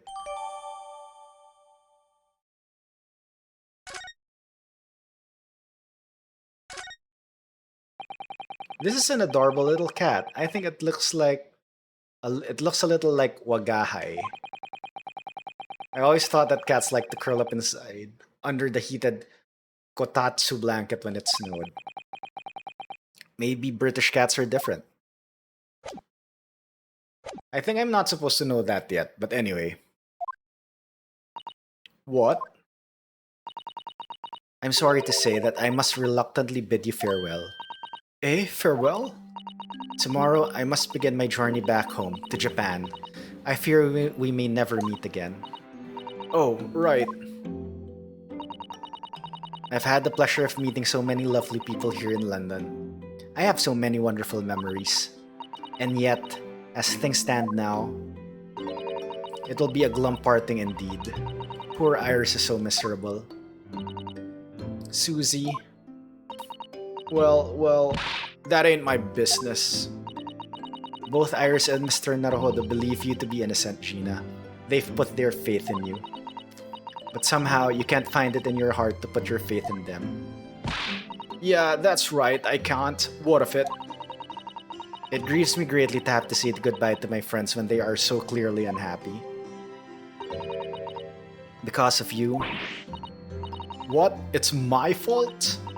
Yes, so I have one final request, Gina, before our paths never cross again. Right here and now, I want you to show both of them that you don't deserve the faith they've invested in you. Eh? Only by doing that will you truly be as alone as you claim to be. What are you talking about? What do you expect me to do, eh? You've told us that everyone lies. So prove it by admitting one of your own untruths. Oh. So Sato getting a little sassy there. What about what you said before, Ginny? You said something about unforgivable lies. You must tell Naruhodo and Iris the truth now. That is my last request before I leave. My last request as a judicial assistant. No, I can't. Whatever these lies are, they're obviously weighing very heavily on Gina's mind. Gina, I could be wrong, but is it something to do with what happened 2 months ago? Oh, he probably lied. She probably lied in the trial. The one in which Magnus McGilded was acquitted. Ah, the case of that mysterious murder that took place inside the omnibus. You were called as a witness by the prosecution. Is that what this is about? Yeah, you're right. Because in that trial, I lied. I like you wouldn't believe. Well, will you tell us about it now? It won't matter because McGilded is dead anyway.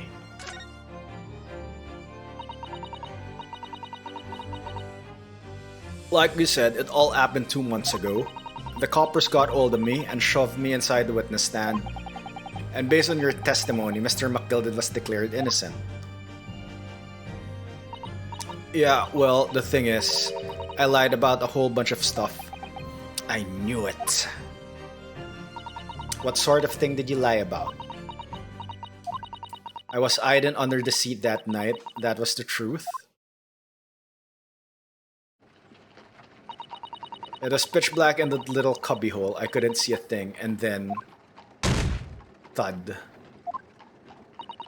I heard that loud thud like someone falling on the floor. And that's when Mr. McGilded discovered you? Yeah. He pulled me out from under the seat and sat me next to the dead man. Wait, is he dead already?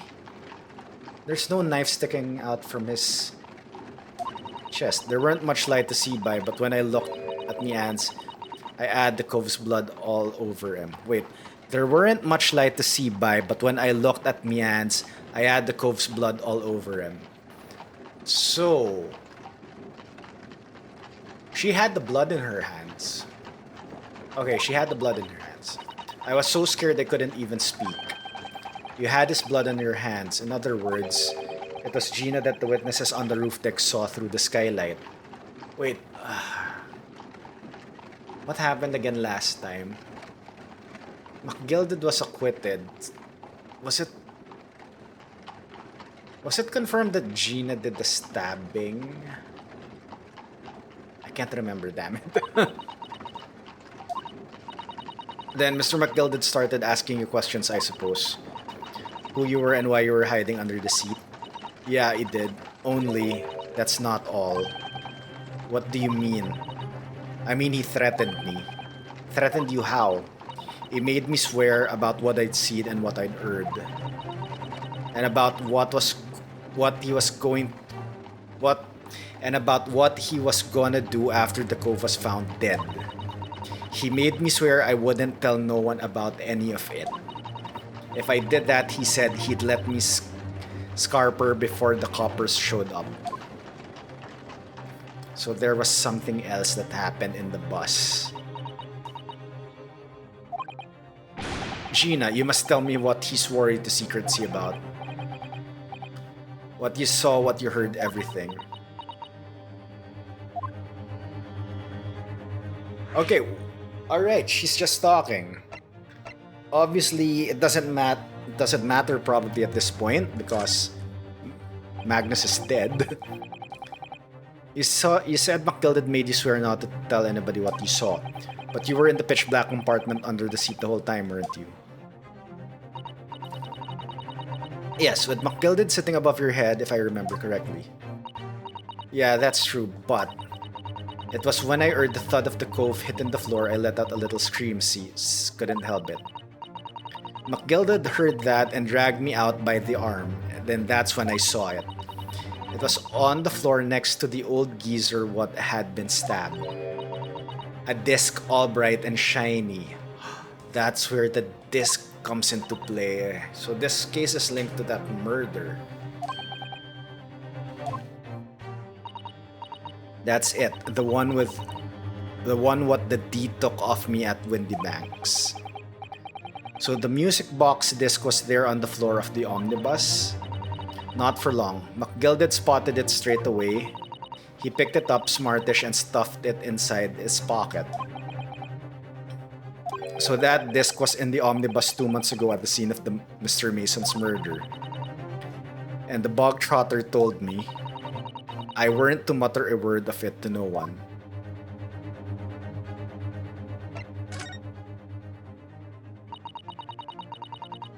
Alright, cause it was so dark under that seat in the cab, I was straining me ears the whole time.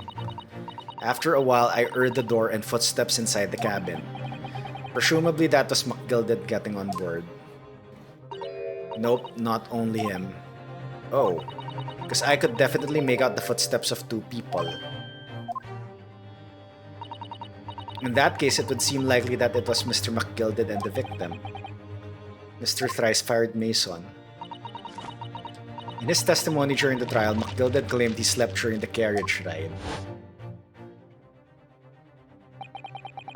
But whenever I'm in a carriage, I'm taken with a fierce tiredness and I always come to it. And your own testimony, Gina, supported his. All I could hear was the Irishman snoring.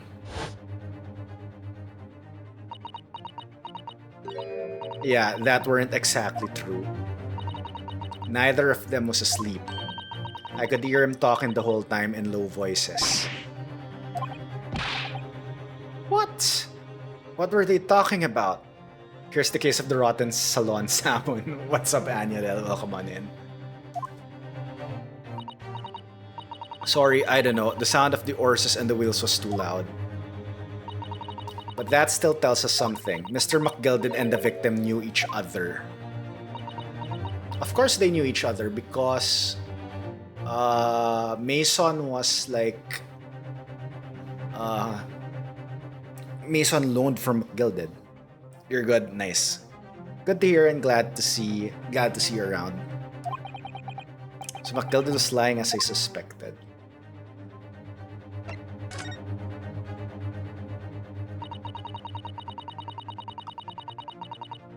I knew it weren't gonna take long before someone raised the alarm that the bloke had been killed. Yes, you were quite right. The other passengers on the roof deck noticed it very quickly. So when the cab came to a stop, McGilded told me to hide back under the seat again. We climbed in and waited. The 2 coves from up top ran off to get the coppers. Yes, Mr. Fairplay and Mr. First. Right, and after they'd gone, McGilded asked the driver to do him a favor. Favor? Now then, fella, what I need you to do is to take this coat of mine and deposit it with a nearby pawnbroker. And for your troubles, let's see now.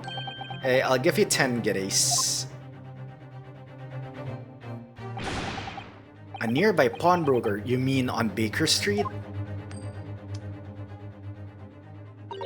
Yep, you got it. It was Windy Banks. The coachie snapped up the money and ran off to pop this coat as fast as he could.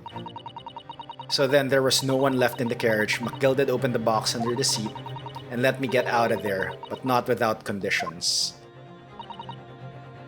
Oh. What conditions? What were McGilded's conditions then? For letting you go free, I mean. Not telling a soul, not for anything, about what I saw and what I heard. And there was something else as well. There's more? Yeah. This is the most important thing, he said. I'm after sending the coachman on a little errand for me, with some small change in his hand. Now then, did you hear what I asked of him? Did you see anything at all? You asked him to go pop your weasel, eh? Aye. The fiend's taken me overcoat to deposit with a pawnbroker hereabouts. And I want you, lass, to take the redemption ticket for it. To take the redemption ticket for it, did you understand? What? You want me to have the ticket? That's right, and I'll come fetch it from you later. Sometime within the next 2 months. Oh. So she has the redemption ticket for that thing. Whatever you do, don't lose it. Alright then, and in case I might happen to be delayed at all, you're to go to the pawn shop when the bank so it is, and you're to extend the loan before the 2 months is up. If you forget, the article will be forfeited and any old fiend could come along and buy it. But I ain't got that kind of brass. Here's £5, that should be enough. Do we understand each other, lass? Don't try anything funny now, if you go against me. Yeah, I get it. Good, and one more thing. In a few days from now, you'll be visited by the police, I have no doubt. The coppers? They'll come asking you to take the stand in court, to testify as a witness. So let me just have a wee chat about that, shall we? What it is that ye might say and what it is that ye won't. Dot dot dot dot dot dot dot dot dot dot dot.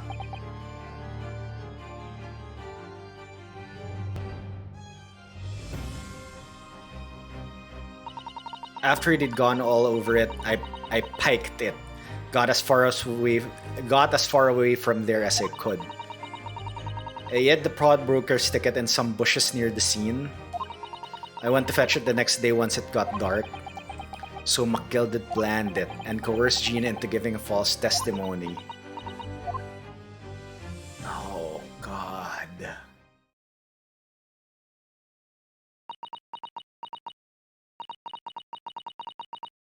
I bet you're ready to string me up, eh? I lied in that big old courtroom. I told some corkers. The thing is, he said he would make it so we couldn't live in the East End no more. That's what he threatened me with. What a wicked man. He knew everything what went in the back slums. He knew we had no one to look after us and all we was all just looking out for each other, getting by together. You mean Mr. McGilded would have, in an heartbeat, he could have had the lot of us chased out of there if he wanted. And then where we could have gone, nowhere. That's where. So I didn't have no choice. Thank you, Gina, for telling us everything. But I'm for it now, eh? Go on, admit it. You must be livid. Well, you can make amends by doing me a simple favor. A favor? What? Sign the representation papers for tomorrow's trial. Wow, what like... grasp. Emotional grasp. Eh? If you don't actually want me to represent you in court, you can rip it up later. But we need that paperwork or we can't investigate. The police won't let us. Investigate what? The scene of the incident last night. Mr. Sholmes was shot, you see. You what? Hurley's having a big operation right now, Ginny. Is it bad? Is he gonna be alright? Sholmes is gonna be alright, right? That's why I want to investigate, for Mr. Sholmes' sake, as much as anything.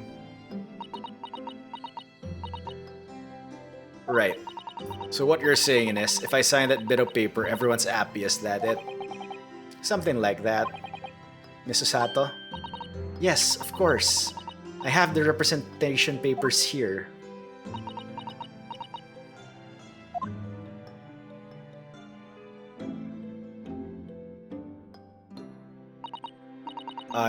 I don't need no one to stick up for me though. No lawyer or nothing. But do I get the papers? Poor Ginny, she seems so lonely. Oh, she did. Well, at least this should mean we can investigate the scene at Windy Banks now. Yes, and perhaps you can come back to visit Ginny when we're done there. I feel like we finally cracked Gina. She's opened up to us at last. And now I have her representation papers. No one else knows just what the responsibility that is. Anyway, for now, it means Inspector Gregson can't stop us investigating at Windy Banks. Although, something tells me he's not going to be happy about it. Wow, that's the end of the... Oh my god, wow. Alright. To be continued. Alright, I will save here. The ads will start in a minute. I'll probably run them now. I will take another quick break. Then after the 3 minutes, we will be back. Oh, investigation part 4. What the hell? This is a very long-ass case. And how many trial sections will there be? And will there be another investigation after it? I don't know. Alright, I will BRB. Enjoy the clips? Question mark. And if you don't have Turbo or if you're not sub, I'm sorry for the ads. And if you don't like ads, get Turbo, you'll get much more value from it. Anyway, BRB. Well, Carl, you deserve that.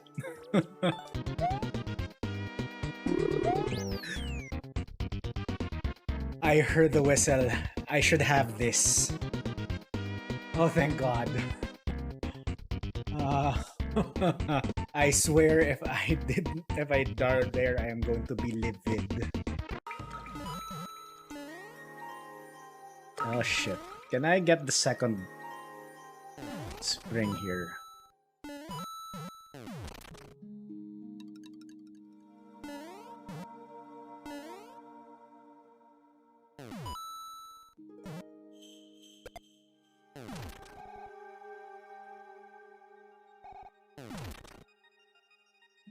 My hint would be use your head. Ha! Get wrecked, Sarah. Fuck! Ah.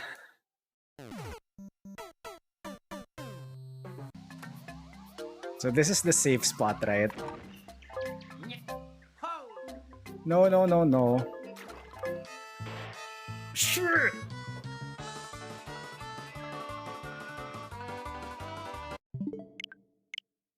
Okay.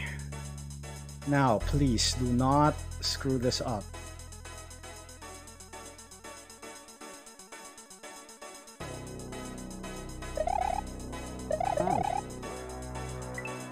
Told you not to screw that up.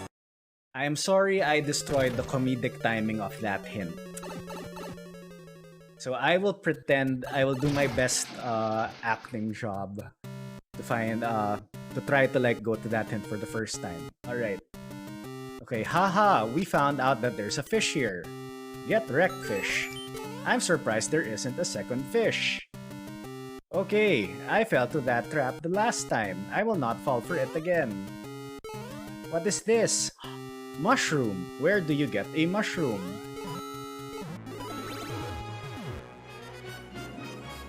Gasp! Go back! Oh no.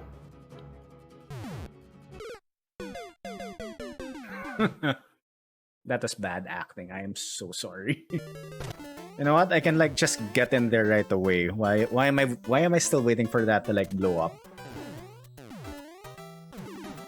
Yeah, it's here. Haha. If you kill that second Goomba.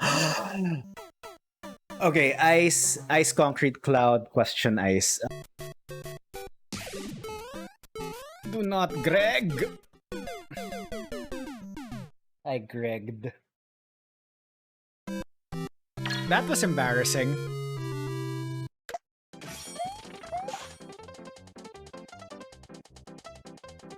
YOLO or not the YOLO? YOLO!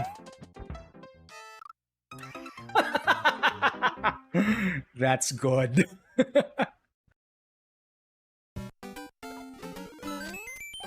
You know what? What if this is the answer? It's not. And we back. Alright.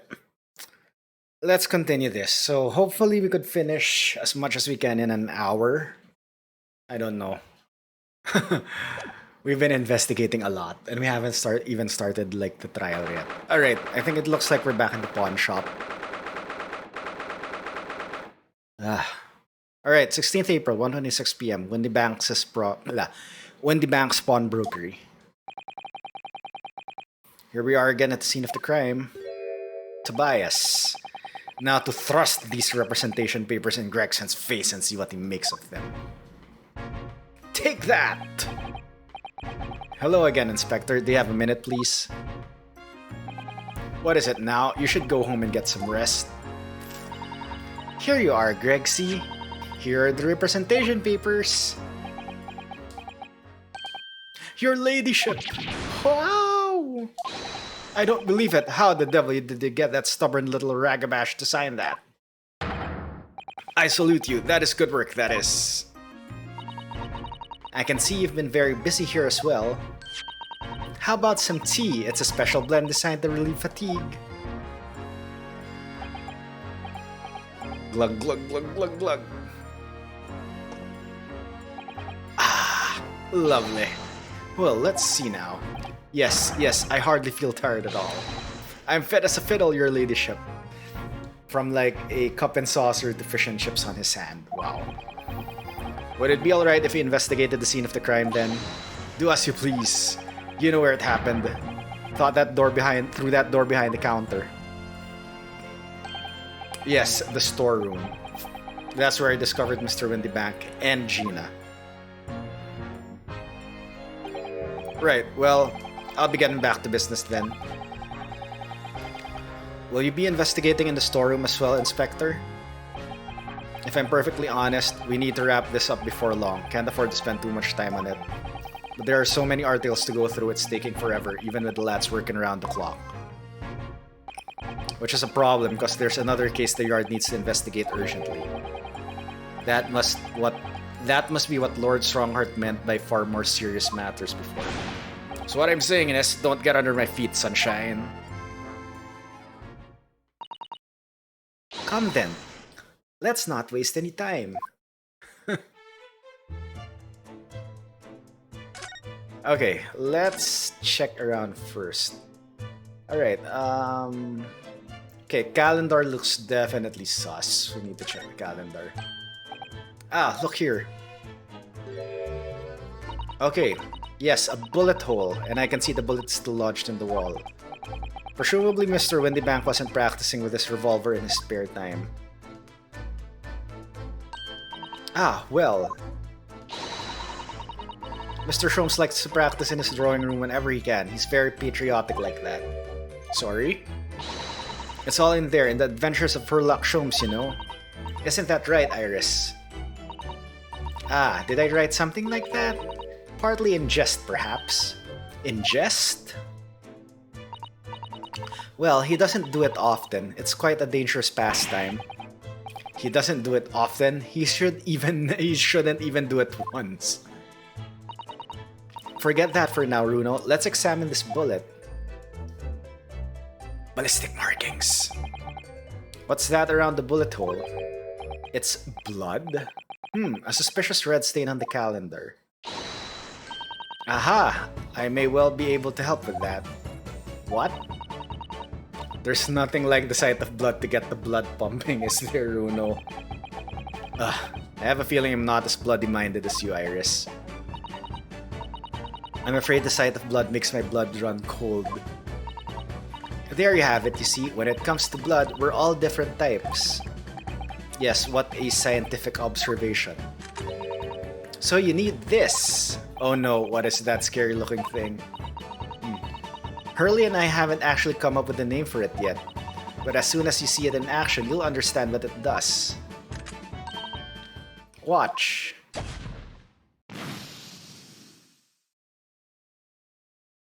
Luminol. Oh, the color of the bloodstain has changed. There, does it make sense now? Yes, I think I'm starting to understand. Good, it works on the principle that different people have different types of blood, you see. Yes, how wonderful. The chemical it fires combines with the blood and makes it change color. So you can identify whose blood it is that you're looking at in a flash. Oh, what a fabulous invention, Iris. Isn't it? I bet Ginny would say it's bleedin' great. So whose blood are we looking at then? Well, the chemical does is turn the blood to different colors, so... Just find someone whose blood turns the same color and you'll know who it belongs to. In a flash. So we have to blood test everyone. It's more like 2 flashes really, isn't it? 1 flash or 2, this could well turn out to be a very valuable clue. So we must make a note of it in the court record. Blood samples portfolio. A sample of blood analyzed with a special chemical indicator developed by Mr. Sholmes. Different people's blood turns different colors. Let's keep testing and adding the results of any other blood analysis to the portfolio. As long as I have Regent left, sure. Alright. Now. Representation read. I, the undersigned, agree to legal representation by the lawyer named hereunder in regard to the following incident. Defender Gina Lestrade, alleged offense, murder of Baker Street pawnbroker, date of trial 17th April. Attorney-in-law Ryunosuke Naruto.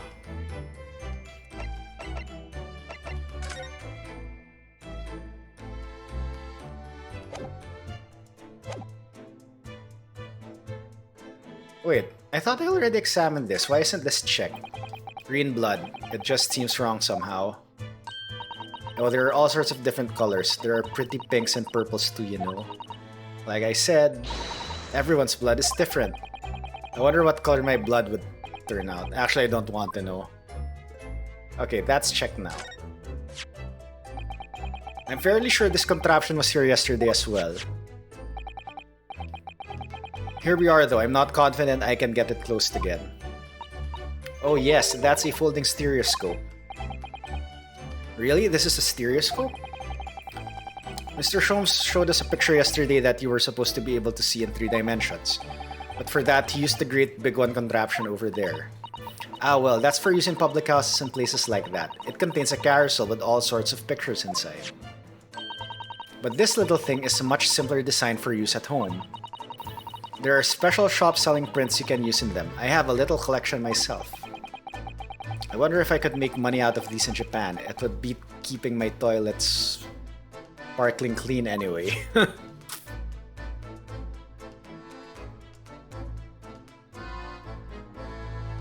Alright, big stereoscope. This is that strange contraption that lets you see pictures of things as if they're right in front of your eyes. It makes you think when Mr. Sholmes gleefully showed it to us yesterday, we were blissfully unaware that any of this was about to happen.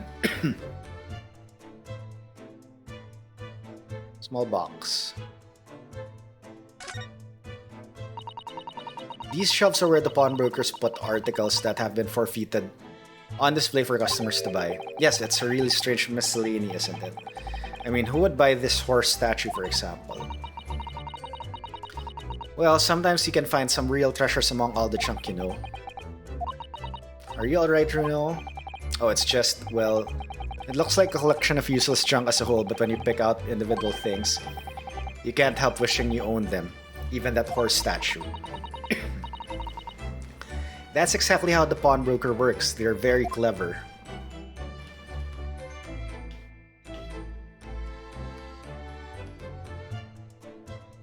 Okay.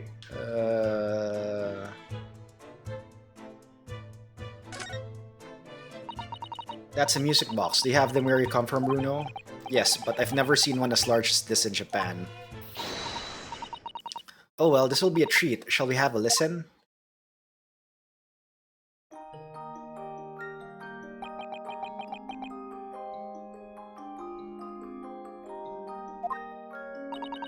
What do you think? Isn't it a pretty sound?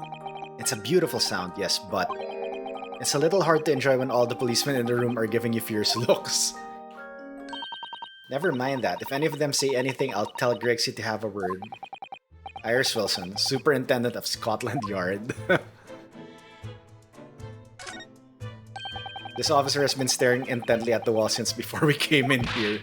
Shh! Keep it down! Oh, sorry. There's a major clue just here. Really? Then we must tell Grexy at once. But as soon as I report it, that'll be it. I'll be stuck here even longer. Stuck here? What do you mean?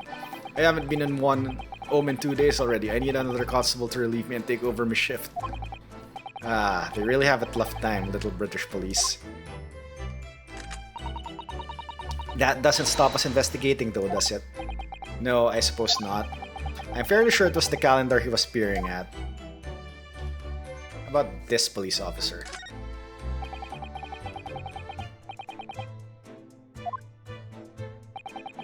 The instructions from the yard are to examine every article in the shop and every ledger and book of accounts. Every article, but that's a ridiculous amount of work, surely. We've been hard at it ever since the shop was declared a crime scene in the early hours. We're sifting through it all in shifts at least, but still, we'll be working through the night, that's for sure. And even then, we'll barely have scratched the surface. It's every copper's worst nightmare, you know, a crime in a pawnbroker's.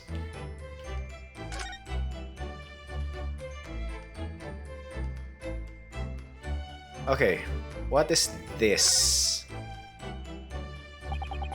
There's the... Oh wait, there's another photo of a cat there.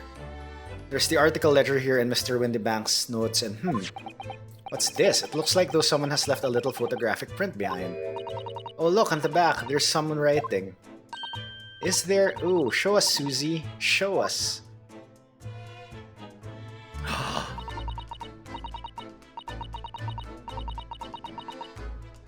15th February, 10:30 p.m. Article deposited. One gentleman's overcoat. Loan amount paid, £1. Redemption deadline, 15th April, 10:30 p.m. A gentleman's overcoat pawned for £1. Clearly it was a very fine coat, in fact, I think. Was that the coat that Gina was wearing or trying to claim? This must be the ticket for the overcoat that Jenny redeemed yesterday and is still wearing, which belonged to McGilded. I would never have expected the redemption ticket to be handwritten on the back of a photograph, though. It seems Mr. Windybank just used whatever piece of paper he happened to have on hand. With this photograph of a cat, it looks very familiar, doesn't it? I'm sure I've seen this exact same picture somewhere else recently. Oh yes, you're right, very recently. It's the same as the one Jenny gave us earlier. Of course, I was forgetting that she gave us that print. Well, what are you waiting for then, Mr. Naruhodo? Get it out. Alright, let the cogs turn.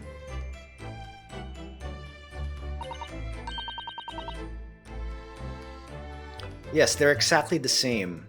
They're not.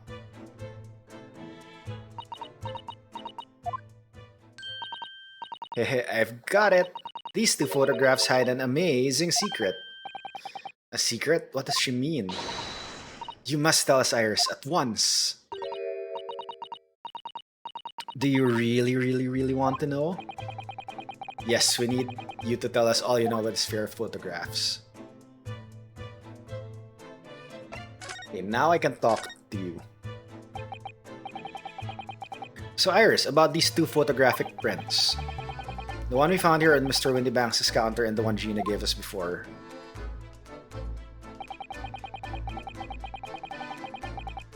What is this amazing secret you mentioned that's hidden between these two identical prints?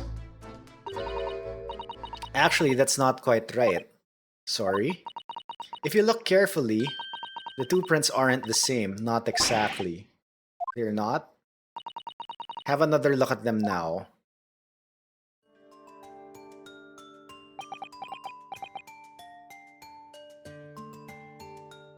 The cat is like... The cat on the right photo is looking straight at you, while the left is like angled a bit. Can you see that they're just slightly different from each other? I think so. It's very subtle though. But what's the reason for the subtle difference between the two prints? Ah, well, it's because they're a set, you see. No, I don't.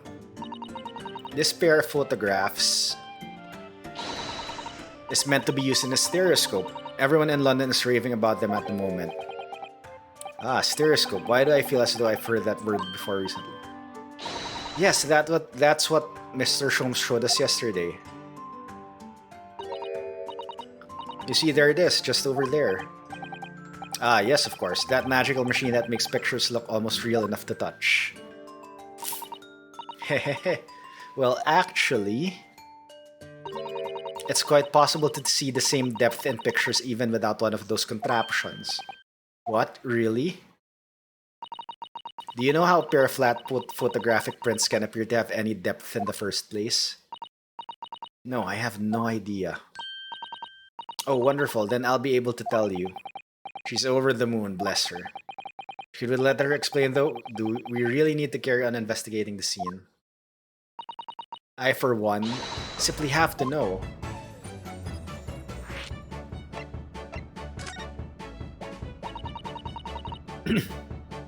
Have you ever considered, Bruno, how our eyes see depth in the world around us?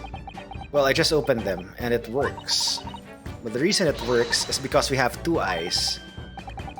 Two eyes are shocking. If you try closing just one eye at a time, I think they'll see straight away.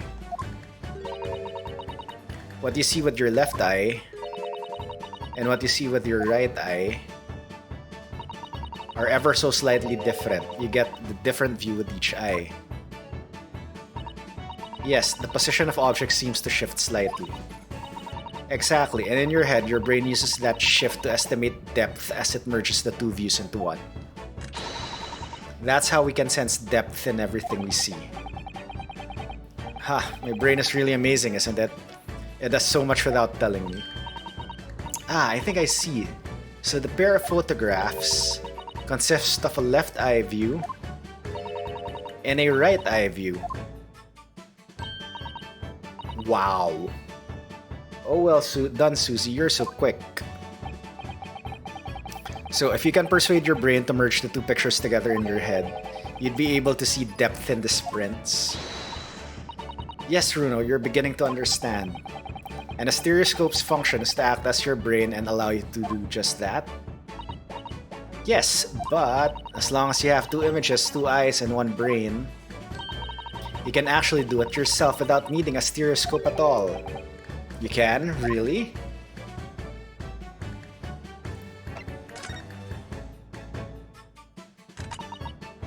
Let's try it. Let's see if you can view this pair of prints without the help of a stereoscope. Oh yes, I'm dying to have a go. Susato-san really loves this kind of thing. You need to be able to cross your eyes, that's the main thing. What? Cross my eyes, I think I can. Watch me. Watch me see if you can copy. Oh my god, wow, that's... Make your eyes do this. Alright, let me try. Are you ready, Mr. Naruhodo? Oh my god, that's so creepy and it hurts my eyes. Wonderful, now it's your turn, Runo. The trick is to concentrate on looking at the bridge of your nose with both eyes at the same time. Not exactly an easy task when two people are staring at you cross-eyed. Could have been a derp face. Alright, that's enough practice. Now let's try looking at the prints. Oh my god. All together, chat. Remember the magic eye back in the 90s where you had to do that? Start by staring at one print and slowly crossing your eyes. You should see two overlapping images like this. You try it now, Runo. I'm just going to have to give it a try, I suppose.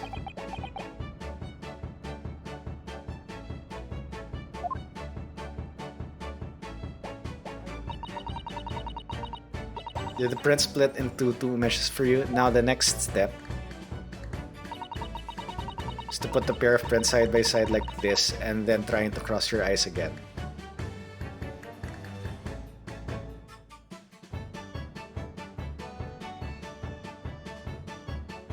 Oh my god, it's so hard. The prints should surely merge together until they form a new single image in the center.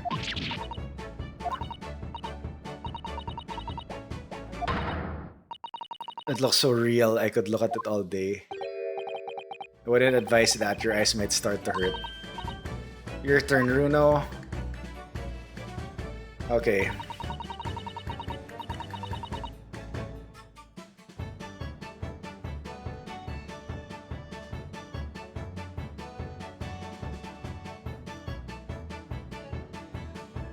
God, it's so hurt. It hurts my eyes. Keep adjusting the position of your eyes until the two images overlap exactly in the middle.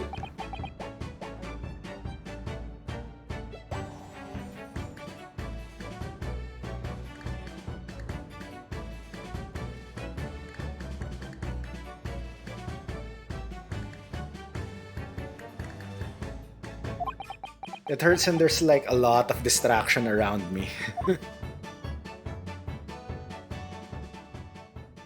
Alright, I feel this will play a role in the investigation. There, you manage it. So now you know how stereoscopic images work.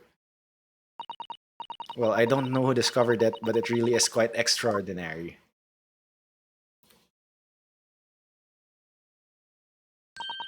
So what do you think of these stereoscopic prints then, Runo? They're certainly amazing, but it isn't easy to get the knack of viewing them properly. I have a feeling like, since this was originally for the 3DS, the 3D functionality of the DS helped so much. But that's why contraptions like this exist, for people who find it tricky. Oh, I recognize that.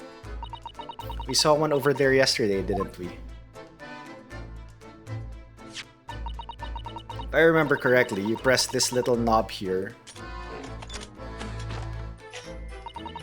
and then set the pair of photographs in the stand at the back, and it's still amazing even though I know roughly how it works. Well, Ludden seems to agree with you. Stereoscopes are very popular at the moment. You can find one of these folding contraptions in lots of households in the capital currently. But if these little machines are so affordable, surely there's no need to go around staring cross-eyed at pictures like you hate them. But it's so much more satisfying to be able to see the effect with your own eyes. Wow. Well, I think so in any case.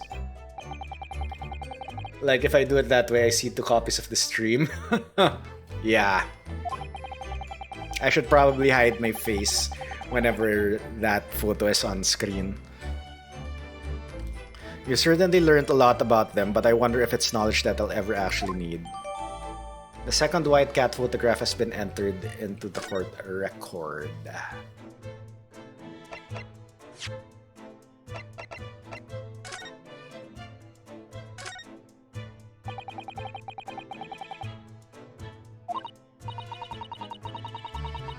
Okay, article deposit, 1 gentleman's overcoat, and the other redemption ticket was in the pocket. Could that have anything to do with all of this? Probably.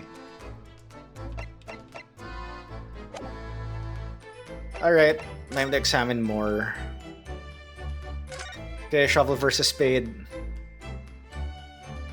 Oh no, alright.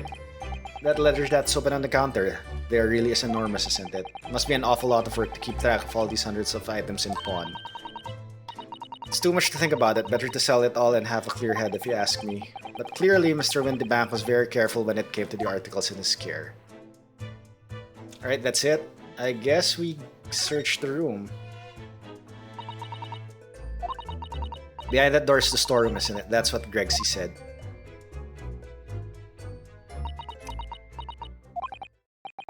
Yes, and that's where I saw the dreadful scene last night.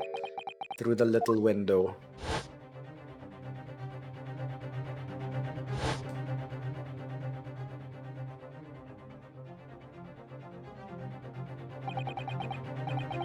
Mr. Windybank face down on the floor with Gina beside him.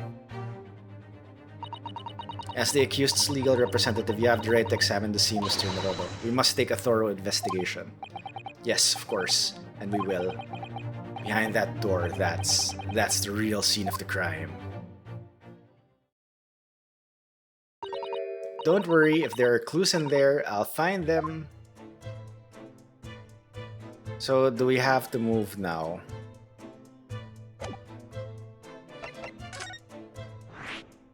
Okay. Storeroom.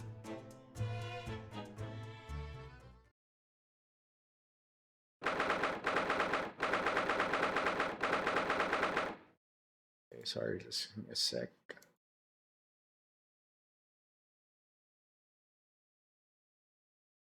Alright. Oh, blood. Poor Iris, she's clammed up completely. Iris bound to find this difficult. After all, Mr. Windybank's life was taken in this very room only last night. Yo, JR, what's up? Welcome on in. Welcome to the stream. I hope you are doing well. How is everyone? How is everything? How are you doing? Good to see you. Oh, it's Gregson. Ah! Wait, Inspector! What is it now, Sunshine? You took one look at me and tried to run away. You think a Scotland Yard inspector would run away from some jumped-up little defense lawyer, do ya?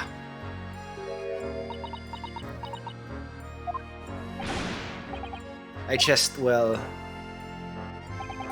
I've never seen her ladyship looking like that before is the thing. I didn't know what to say to her. So you weren't running away from me, you were running away from a 10-year-old. I'm afraid this is all a little too much for young Iris. Some gentle reassurance might go a long way perhaps, Inspector. How's it going? I am doing well, thank you.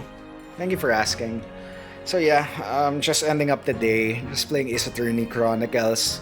Hopefully we could get past this part or this phase or this chapter. It is a long-ass case, I will tell you. Hey!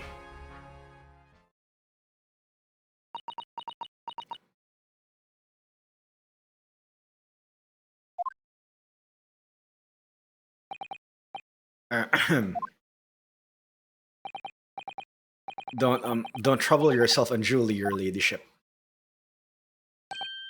I mean, at least you're not dead, are you? Oh my god, wow, thanks a lot, Gregson. I don't think that went very well. Why? Look, I'm in the middle of an investigation here, Sunshine, and I told you not to get under my feet. And we have investigating to do ourselves. Yes. I'd like to hear more of what the socially inept inspector has to say. Oh, Hurley. And inquire into how Mr. Sholmes' operation is going. Alright, but first, let's examine stuff. Okay, blood. The police have marked the position of the body with the chalk line.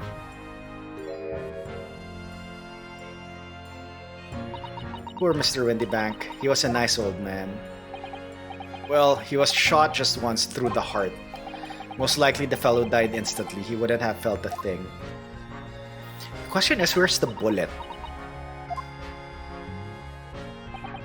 This must be his blood then. Ah! I don't like to ask at such a wretched time, but Iris, but I wonder if perhaps... Don't worry, Susie. I'm ready for action.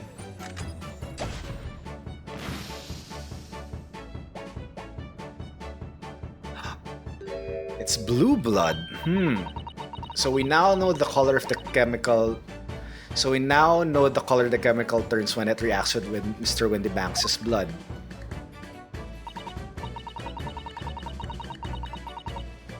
And it doesn't match our analysis of the blood stain we found in the main shop. No, but let's add the sample to the others we've already collected anyway. Blood samples portfolio has been added to the court record. Alright. Pistol. This is a revolver, a real one. And quite possibly the murder weapon. Used to take Mr. Windybanks' life. What's the matter, Susie? You and Runo look like you're about to faint. Well, it's just that I've rarely seen a gun in the flesh. And I've had issue with guns in the past. But anyway, we saw Mr. Windybank with this yesterday, didn't we?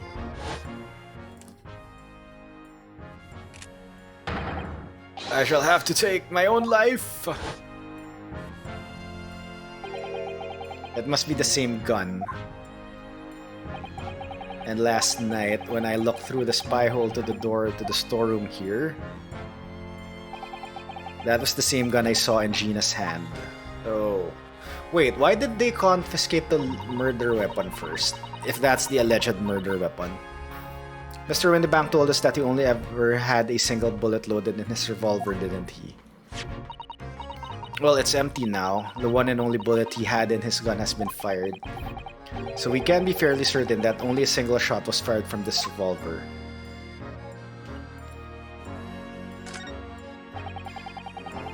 Look at all these articles that have been deposited.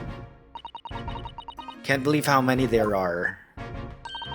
A bicycle, a gramophone, musical instruments, even some enormous paintings. Look! Pieces of different people's lives quietly gathering dust in here together. There's something very peaceful about the atmosphere in here. Or at least there would be, if not for the chalk outline on the floor and the policemen shuffling around. Not much I can do about that, sunshine.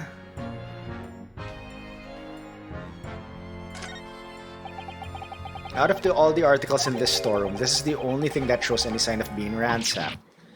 Ah! What is it, Iris? That's the box file that my manuscript was being kept in. Oh.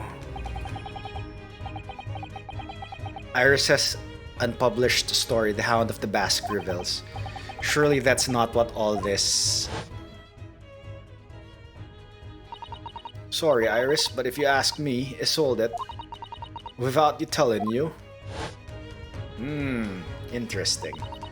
We must check inside the box at once. Yes.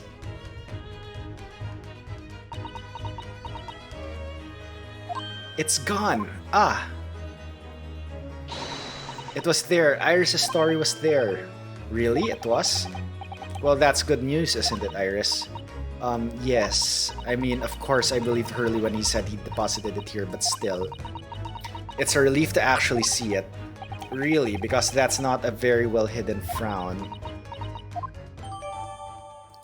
Iris' manuscript has been entered into the court record. Okay, let's check this one out. Are there blood marks?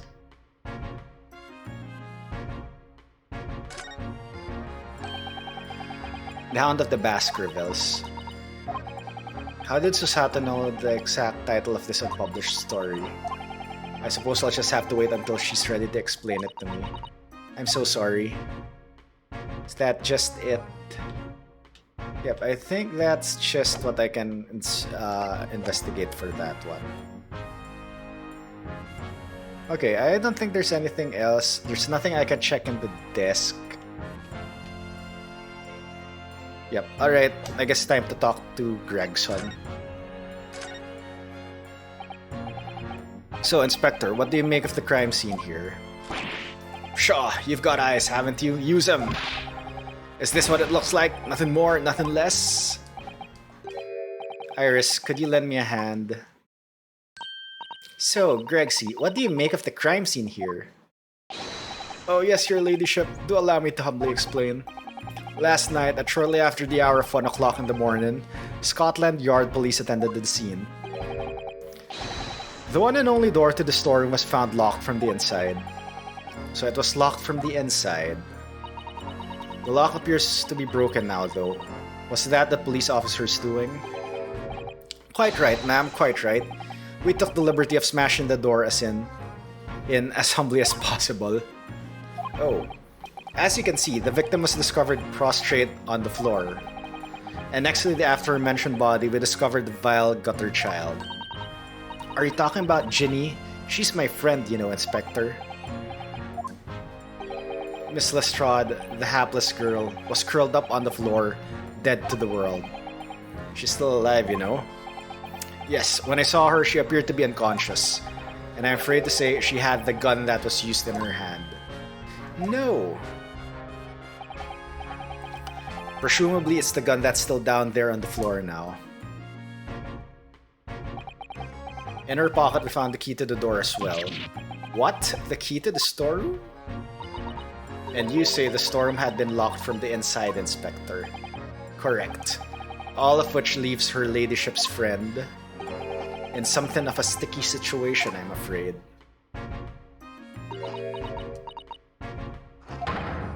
Obviously, my personal opinion is that it's all some sort of misunderstanding. Of course, it is a specter. Of course. How about Sholmes? Grexy, do you know anything about Hurley? It's the operation finished. Is Hurley alright? Is he? The thing is, don't mince your words, Inspector. Please. You don't mean to say that Mr. Sholmes is... No, the operation's done and dusted. It's just that, well... Out with it. Oh, she's about to do a takedown. Yes, ma'am. They use something called a general anesthetic. It's the latest thing. Renders the whole body insensitive. The whole body? Anesthetized? Anesthetized. Wow, I can't read. Is that even possible? Means the operation can be completed while the patient is fast asleep. Goodness, in the Empire of Japan, we can just manage to provide laughing gas for a tooth extraction. The trouble is, the latest thing isn't always the greatest thing if you follow my meaning. They couldn't get the medication to work at first, so it took hours for him to nod off, or so I hear. Now that the op's finished, they can't get him to wake up apparently. Oh my. No one knows if it's the anesthetic still in his system or if the bloke's just plain exhausted. But anyway, all they can do is stand back and watch him until he comes around again. Hurley. The moment he opens his eyes, your ladyship, I swear I shall get word to you. What a surprise. Even in matters of life and death, Mr. Sholmes has to do things his way. Alright, is there anything else I can check here? I don't think there's anything else.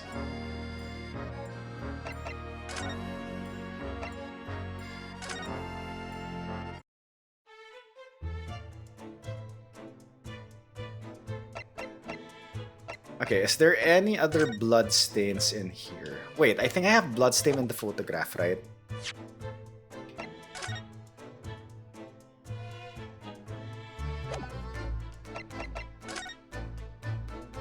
There's blood stain here. I don't know if you've noticed, but there's something rather troubling here. I have noticed. The red smear, you mean? Yes. Looks like blood, doesn't it? Oh my god, OBS, what's happening to you?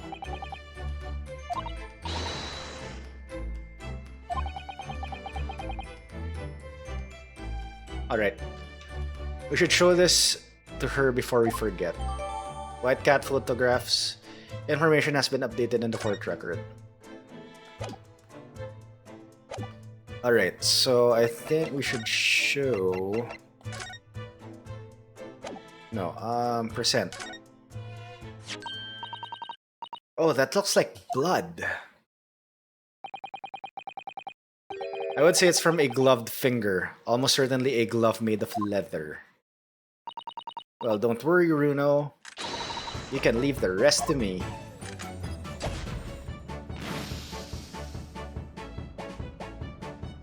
It's purple blood. Alright. Look at that. Yes, that's a color we haven't seen before, isn't it? We simply must add it to the portfolio of blood samples. Although, it would be nice to find out whose blood these different colors correspond to at some point. Well, this particular stain of blood... Oh, you've had an idea, haven't you? Do you know whose blood this is? No idea. How could I? We don't have a known sample of the same color. Without that, it's impossible to know. Oh, how very vexing. Wait. That was from either McGilded or...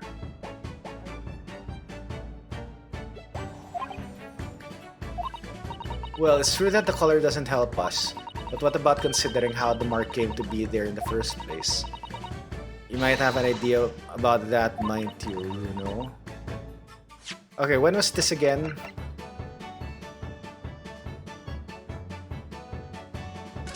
Hey, no worries. Overcoat, 1 pound. Wait, so this was Gina's. Gina was the one who, like, brought this.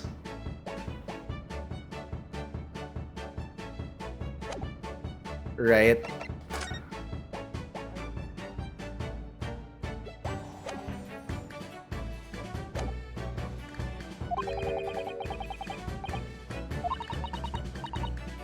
Gina was the one who brought that, so that might be from the victim.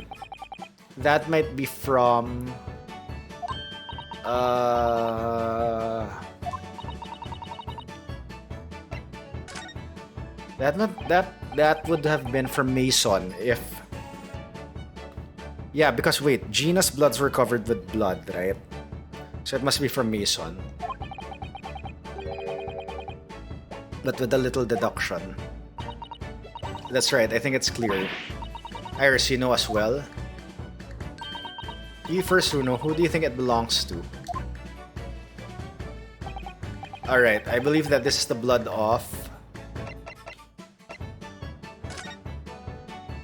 Yep, that's Mason, because Gina's blood was... Gina's hands were bloody. She got the ticket, right? You don't sound very sure of yourself the way you trailed off there. Well, it was 2 months ago now, that case. And of course, I'd never met the victim, so I'm struggling to remember his name. He was definitely thrice fired, though. The victim of the omnibus case? Yes, his name was indeed Mr. Thrice Fired Mason. But that would mean that this blood stain was left on the ticket 2 months ago. Yes, I think it was. Gina brought this ticket here to Windy Banks yesterday. Yup. I'm suggesting that the bloodstain was already on it at that time. So it's smear of blood from the time that Mr. Mason was killed 2 months ago. Something else is coming back to me now. Mr. McKilded was also wearing leather gloves that night. So the police might... Wait. The police might have that evidence left. And the coat that Gina's wearing might also have the bloodstain.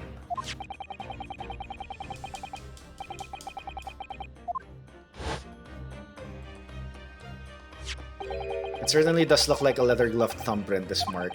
We know that Mr. McKilded had no injuries at the time anywhere on his body, from which we can conclude that any blood on the glove belonged to the victim. Yup. Minus the quirky slip-ups, I hope. Yes, I think you're right, Runo. Very well. Let's make a note of this. Details of the pawnbroker's ticket for the quote has been updated. Blood analysis data has been updated in the court record. Alright. So green. Purple.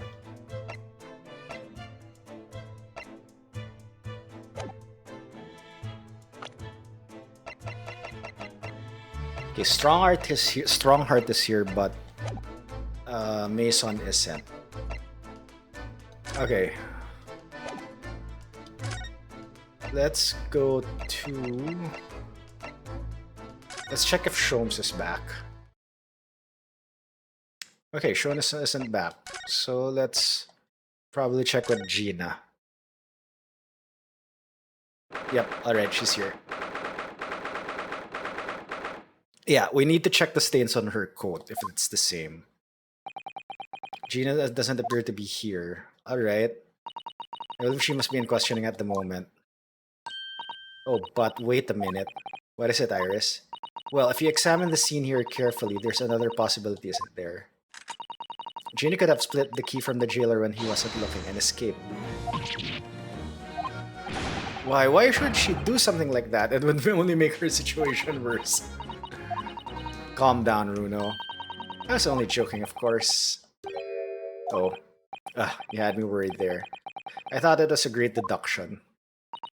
Yes, it must be your way with words, Iris. You're so wonderfully persuasive. Perhaps you don't fully understand the weight of your words, Gary. Oh dear, I'm sorry. I suppose a light-hearted great detective is a contradiction in terms. Well, in the same situation, I'm sure Mr. Sholmes would just have thrown his head back and guffawed. I'm not entirely sure that's helpful, Mr. Naruhodo. Well, anyway, it looks like we won't be able to talk to Gina for a while. We should try to make progress with our investigation in the meantime. Yes, come along then, Runo. Come along, Susie. Alright, should we go to Chief Justice? Okay, there's nothing in Chief Justice's office. Nothing in the hospital. Let's go back home?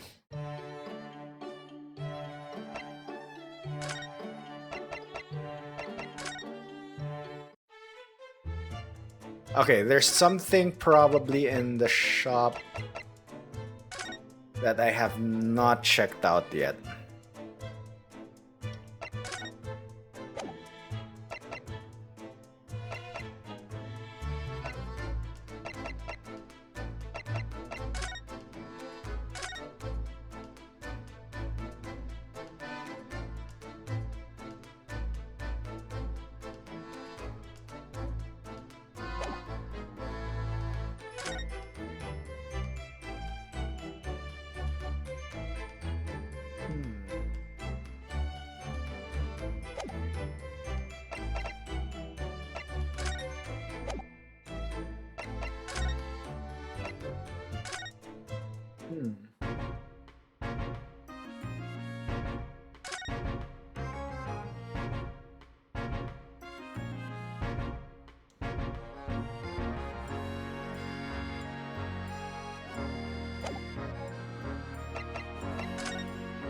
So there's probably something I need to present to Gregson.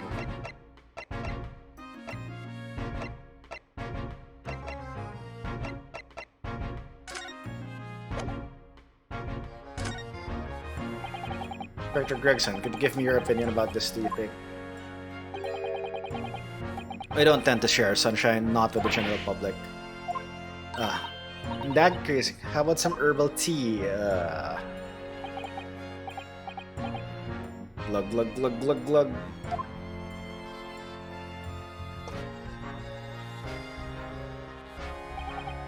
Ah, lovely. Saw very much. That really hit the spot. Ouch. Don't mind sharing that then. Actually, you know what? I think I can talk to Iris about the manuscript. Move.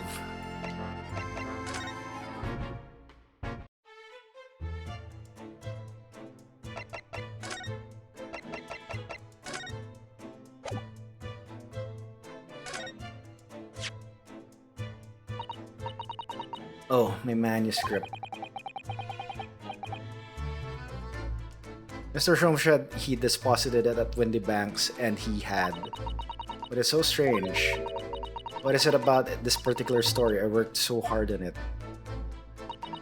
Why would Hurley say I can't publish it? I'm afraid I have no idea. All I can do is want until he's ready to tell you, I suppose.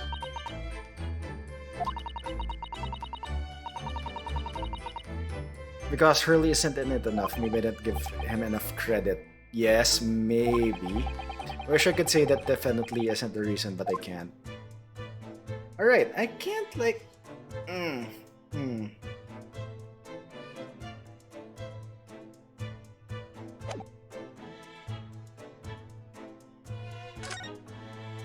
Okay, I guess I just have to talk to her about everything. Would you mind if I showed you this, Iris? It's just a boring old thing, really, but... No, I already showed her the ticket, because, I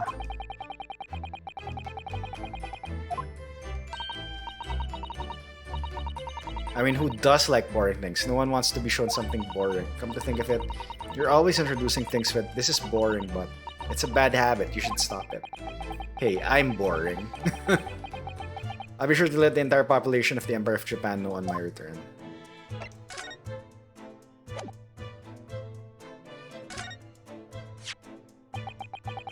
The way you can identify differences in people's bloods like this is amazing. You really are a genius, Iris. I know, I am. If Hurley and I put our minds to it, we could really shake up Britain's chemists and alchemists. And you could shake up Japan's lawyers and judges, couldn't you too, Mr. Naruhodo? Oh, for sure. Even I didn't intend to.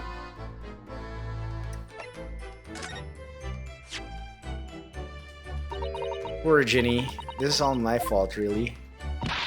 But she'll be alright, won't she? In court tomorrow, I mean. I'll defend her with everything I've got.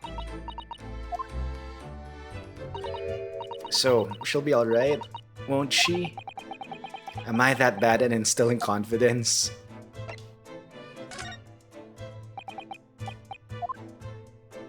Okay, here's like the boring, discussion.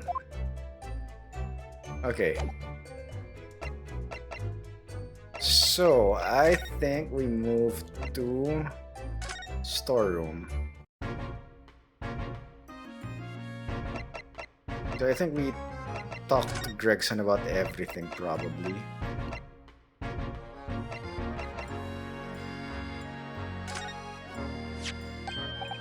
Is that what I think it is? Your ladyship's latest? Yes, my latest story. It's called The Hound of the Baskervilles. Ah, most fascinating title, your ladyship. Fascinating. And I don't suppose... Would there be any mention of my humble self in the tale this time? Good question. I can't really remember. I see. Well, why would you, your ladyship? I'll just await its publication with eager anticipation. You needn't worry, Inspector. I'm sure if you do appear, you won't be doing anything particularly remarkable. You looking to be arrested, Sunshine? I didn't mean it like that, and if I did, you wouldn't have bitten her ladyship's head off, would you? Okay, I think I already presented this, so...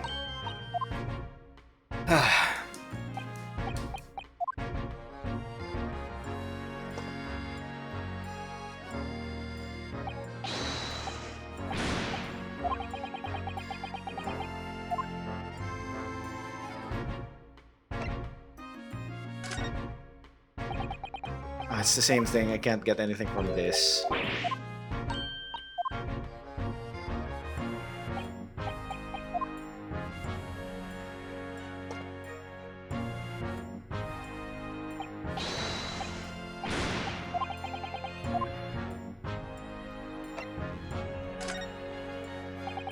Gosh.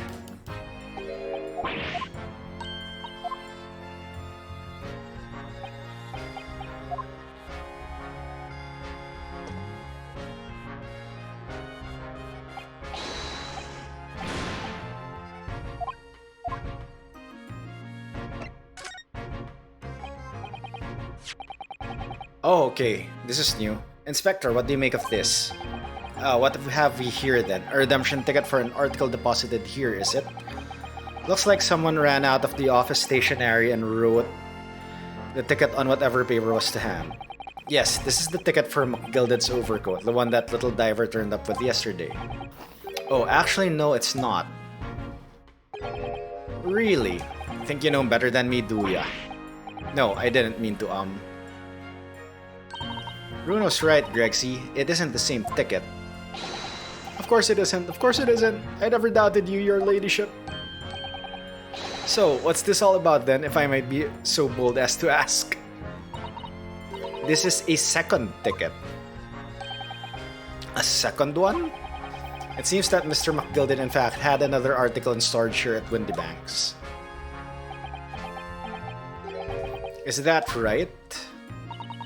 I think we need to discuss this further with the inspector, Mr. Naruhodo.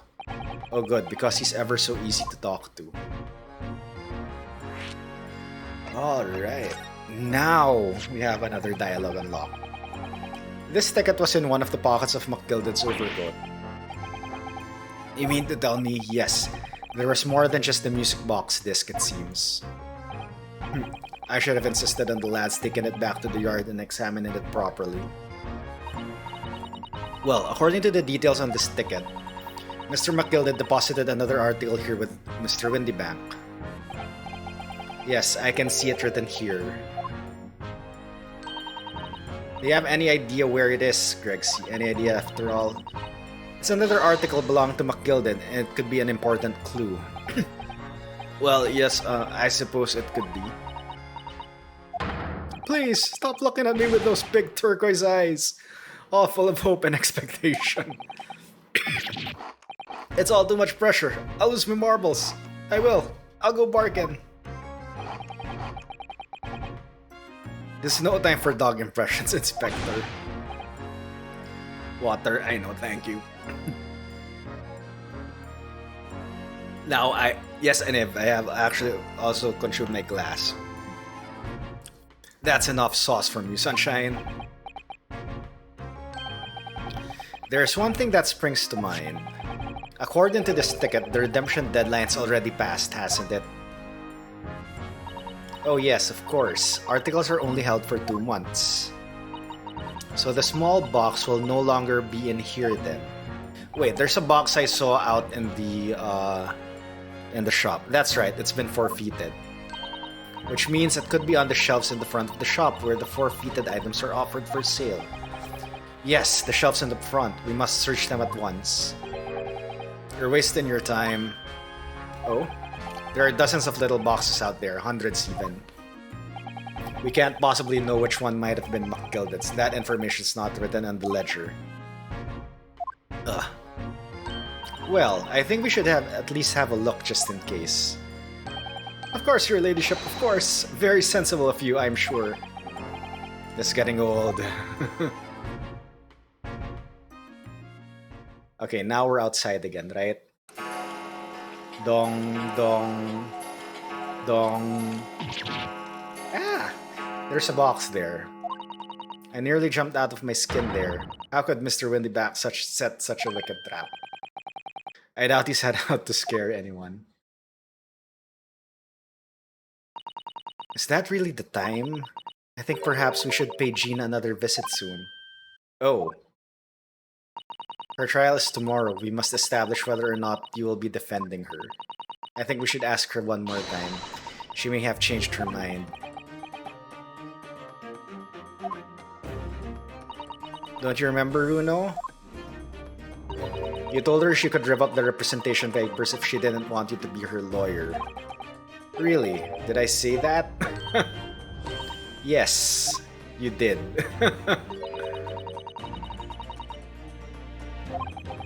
Deadline is approaching. In that case, you had better hurry back to the prison and talk to Gina again. But wait, there's the box. Is this the box? Is this the box? Is this the box? That's the box. Yes, this is where all the items that have been forfeited by the original owners are offered for sale. That's right, they've all gotten little price labels on them, but there are so many. I wonder if the small box this ticket was for is still on the shelf somewhere. The box that McGilded deposited just here over 2 months ago. Even if it were, finding it promises to be very troublesome indeed. There are so many boxes, it could be any one of them. Mr. Shroom said that the pawnbroker's was the safest place to store anything, more secure than a bank's vault. So perhaps this small box of McGilded's contains something of very great value. Well, if that's the case, he'd probably have kept it locked. So then, we need to find every box with the lock and break them all open. Hiya! Okay. That sort of misconduct would get you arrested. I won't let that happen. This takes me back. It's been some time since Susato-san last threw me. Okay, so that's not the box. Australia mode, I know. Alright, there are 11 billion boxes in here, so... Fine, time to visit Gina. Alright, so here's what we'll do. Ads will be running in 3 minutes. So, I will just take a very quick break. I will refill my water. Then let's hopefully finish the Gina scene, then I'll call it for the night. This investigation phase is taking super long. So, alright, I will BRB. So again, sorry for the ads. BRB.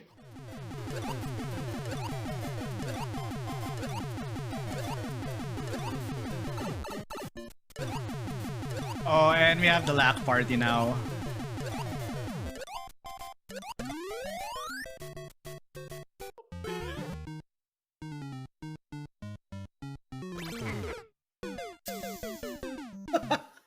That was fake.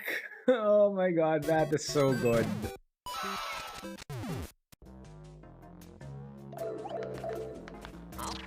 This is a something. This is definitely a something.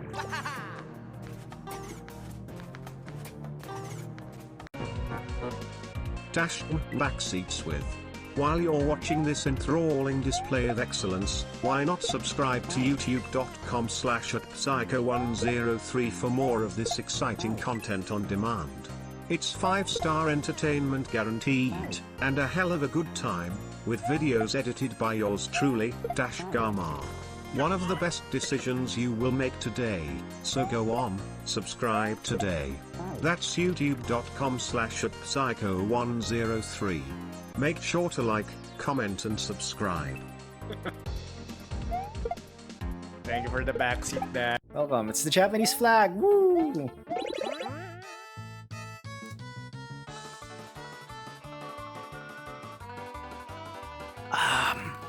I found a soft lock, Yuto. There's a soft lock.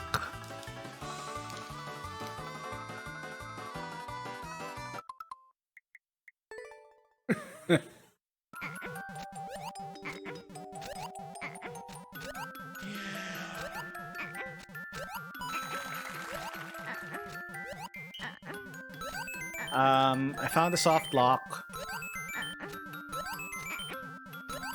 Sorry, Shade, I found a soft lock.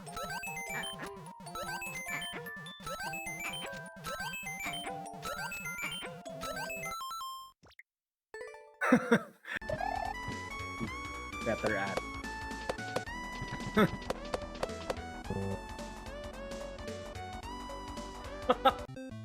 Let's do the level. Okay, red pipe first.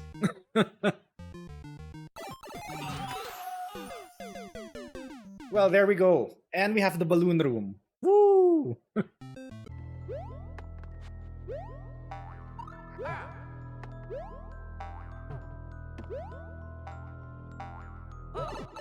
My god, this is the balloon room. Woo! Yep. Damn it. Okay, we found the balloon room. Now we can finish the level normally.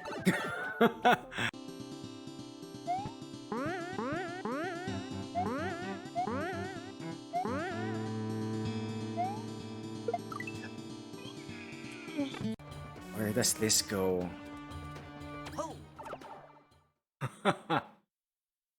Captain Toad, of course. Time for adventure.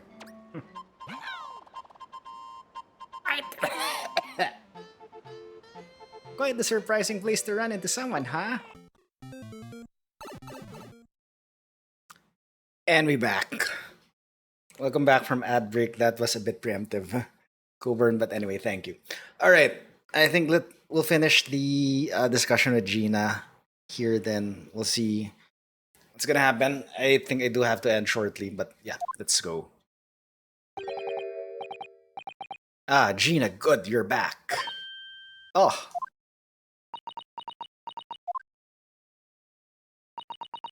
The police must have finished questioning her then. Oh, how was it, Ginny? Was it awful? Eh? Oh, didn't bother me. Thank you for the papers you signed before. It meant we were able to investigate at Wendy Banks. Oh, right.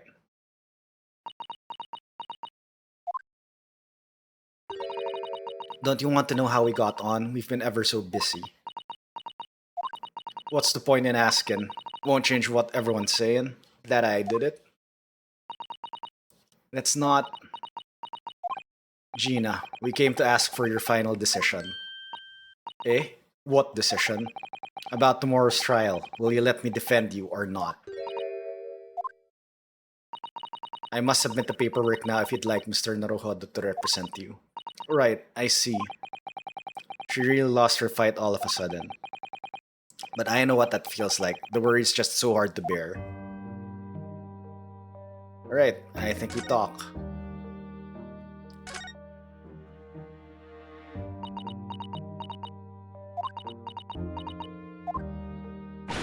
Oh, alright then. Blimey, give it a rest with them eyes, Iris. So come on then, fill us in. Who done it? Unfortunately, we don't know that yet. You don't say. We don't know yet, Gina. But Mr. Naruhodo and all of us know that you are innocent of all this crime. And while we haven't yet managed to work out who the real culprit is, there are a number of interesting facts that we have managed to establish. Oh yeah? Like what? Well, for example, the reason for you being there in the first place. I think I now know why you broke into Wendy Banks that night. It's the manuscript. Ah, yep, alright. It looks like I'm going to have to take some evidence that clearly reveals the reason and thrust it in Gina's face. Take that! Or present it to her calmly, I suppose.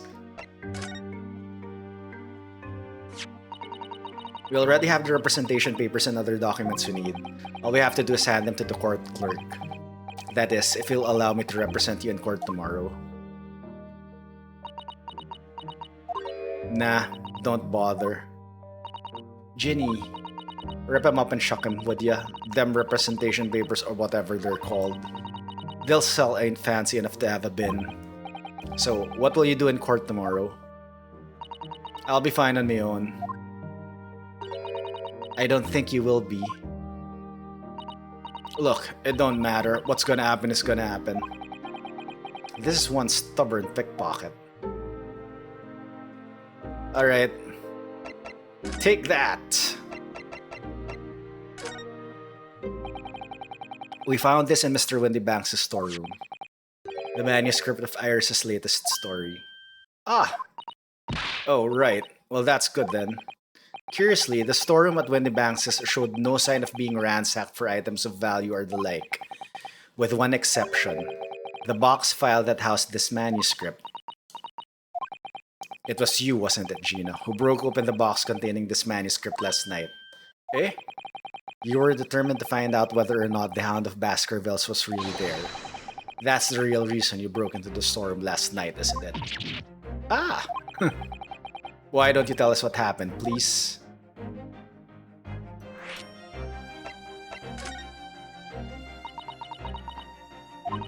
Alright, yeah. This Baskerville story. It's the latest Shrooms adventure, right? But it ain't been printed yet. So I figured if it's gotta be worth a fair few pieces of silver, right? Oh yes, at least 5,000 pounds. Wow. What? So, you intended to sell Iris's manuscript, did you? No. Ginny, how could you? What? Wait, no, hang on. Of course, I weren't gonna sell it. All I wanted to do was find out if the mantle script or whatever you call it really was there or not. That's the only reason I was in the place. For Iris' sake, isn't that right? We knew why you'd done it from the start, Gina. Of course we did. But I knew you wouldn't do anything mean like that, Ginny. I just knew it. Sounds like a contradiction. Maybe. Well, when I saw the manuscript in the storeroom, it reminded me of what you'd said the night before. Grown-ups do a lot worse than that, believe me. Barefaced liars, the lot of them. You just ain't realized it yet. Oh, was she gonna steal that just to, like, make Iris doubt Shrooms? Telling you, that mantle script ain't at Wendy Backs. You'd soon see if you had a look. Oh.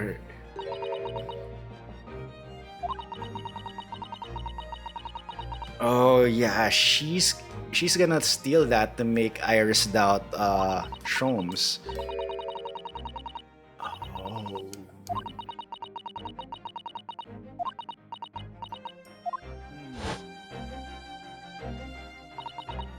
Oh, Ginny, that was so sweet of you. Alright. I'll tell you why I did it. Just stop looking at me like that, Iris.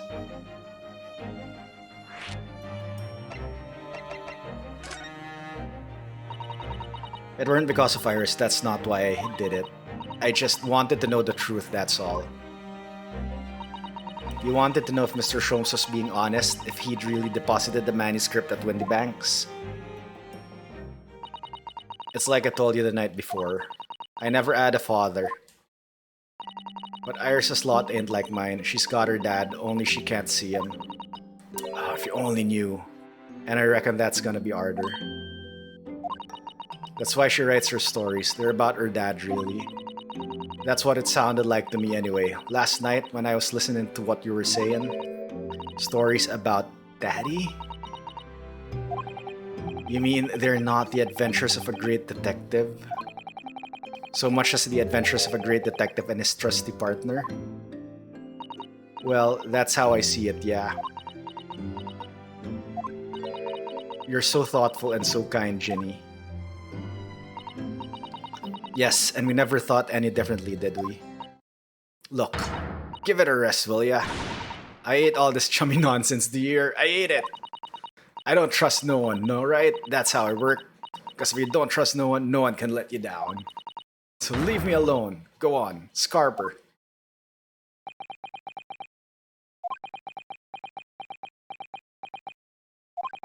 I hadn't noticed until now, but it's unmistakable. Right there on both sleeves of that overcoat. The blood stains.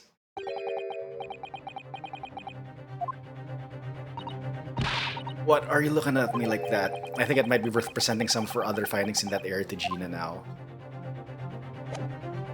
So I think we present the ticket?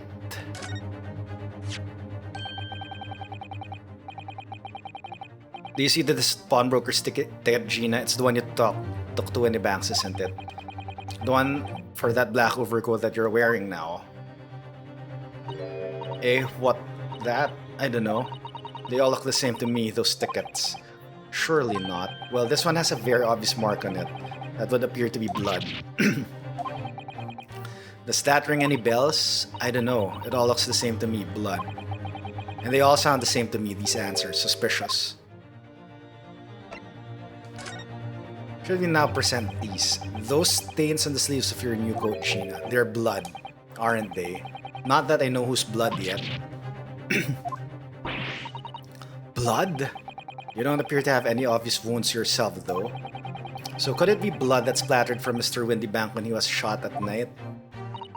Let's not beat around the bush here.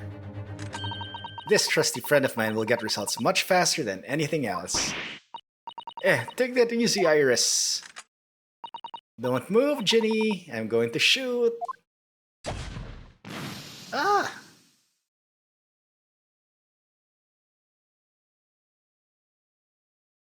Purple blood. And it's all over the place. Oh. Oh my. What the? Wait, purple blood? Who had purple blood? Forget the sleeves.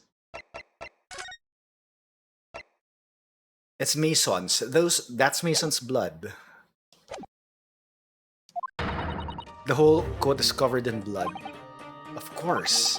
The black color of the fabric was masking the stains, that's why we haven't seen them until now. And the blood has reacted to the chemical to turn a purple color, which matches one of the samples we've already collected perfectly. Yes, now let's see, who had the purple blood? Aha, yes, it was the brickmaker, Mr. Mason. The victim of the murder case 2 months ago. I knew it. What? What are you all on about? The victim? What do you mean?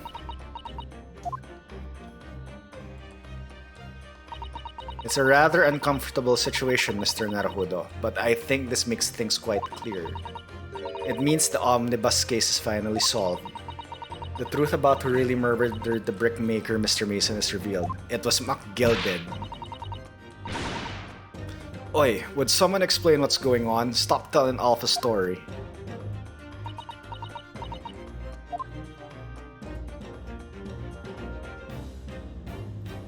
Okay. Why the truth of the omnibus case? We can see now that the victim's blood is all over Mr. McGilded's overcoat. But in the trial 2 months ago, the defendant said this in his testimony. May I ask you, what good-hearted soul wouldn't rush to help a fella bleeding from his stomach? Wasn't about to start worrying about me gloves now, was I? I reached out to give them a man a hand. But if you look at this overcoat now, it's clear. These stains couldn't have arisen from McGilded trying to pull the victim to his feet. That was what had really happened. The blood wouldn't have splashed all over the front of the coat. The only explanation for this pattern of blood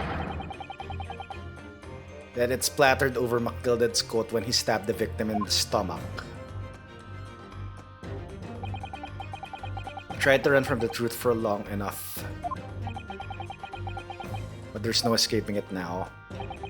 The true culprit in that case, Mr. Mason's killer, Magnus McGilded. But he's dead already. Mr. Naruhodo, that horrible case is solved at last, and I helped the man walk free from the trial. I used all that twisted testimony and all that sham evidence to prove his innocence. How could I have let that happen?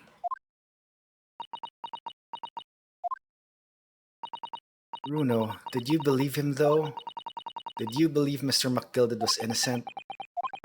I believed. Or rather, I think I was trying to believe. I wanted to.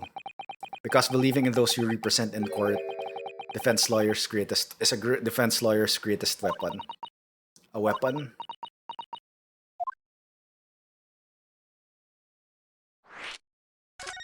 Hey, there's more dialogue. Before we came to Great Britain, a great friend of mine taught me a valuable lesson. You mean Kazuma-sama? Where is Kazuma's body anyway? Listen, Ryo. We lawyers are only human. We can't know for sure what's the truth and what is a lie. Which is why we must resort to our primary weapon.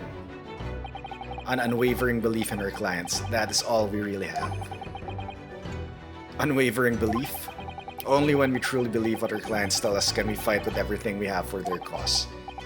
In any battle, there can be no victory without faith. So I believe you, unwaveringly.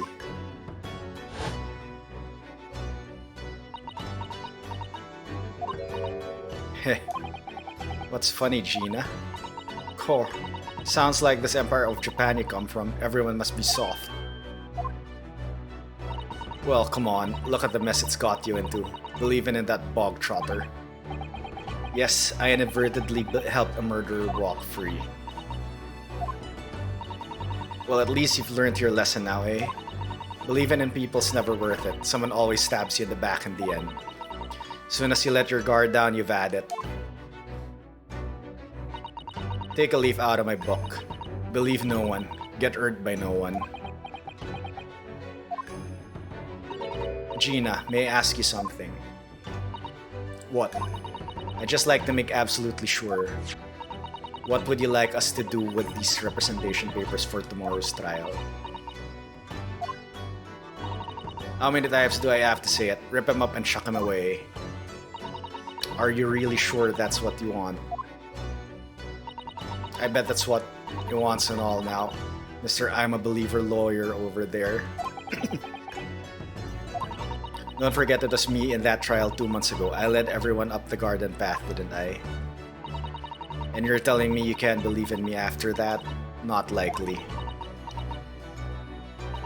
Well, Mr. Naruhodo, a lawyer's primary weapon is an unwavering belief in his clients. Ultimately, it comes down to whether or not I feel I can trust Gina after everything that's happened. You know what? I trust her. Gina, let me say it again.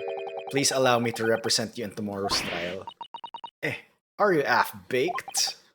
Not at all. You've not once admitted to committing the crime, have you? What's more, I believe that you're telling me the truth.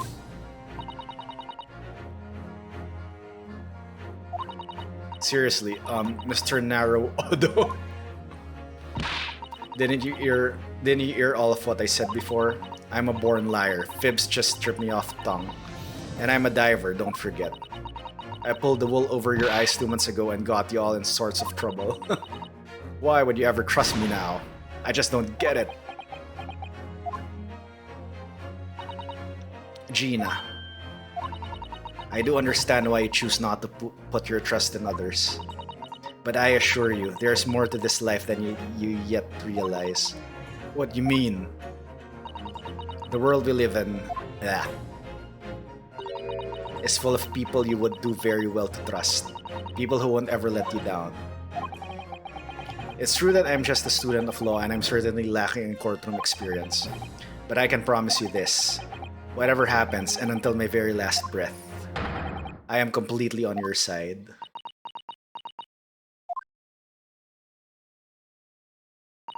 What? What do you expect me to say to that? Oh no. She crying? Then it is decided. I will take these papers now and carry out the necessary preparation for tomorrow's trial. It would be a shame to throw them away now after it's been penned with your name so beautifully. Do what you like. You Eastern lot are... I don't know what you are. I don't get ya.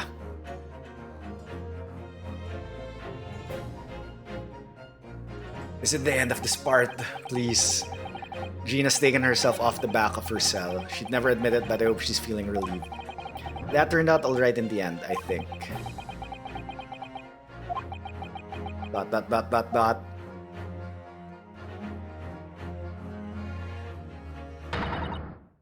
Whoever's hiding there, show yourself at once. Eavesdropping is the height of cowardice. Mrs. Sato, somebody is there in the shadows, I can sense it. Somebody who wasn't there before. What?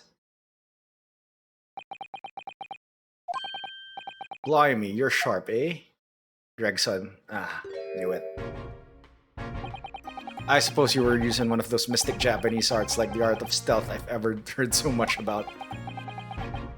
If anyone was being stealthy, it was you, Inspector. Greg C. Oh dear me, I'm most terribly sorry, your ladyship. I didn't mean to startle you. How long have you been listening in on our conversation? Good grief, listening in. No. I just got word that there were some visitors who were refusing to leave even though it was after hours. I assure your ladyship, I only just arrived this very minute, not a moment earlier. That is all. Nothing untoward, nothing at all. After hours? Is it that late already? So then, I'll humbly excuse myself now, your ladyship. Ta-ta! Toodaloo! Cheerio!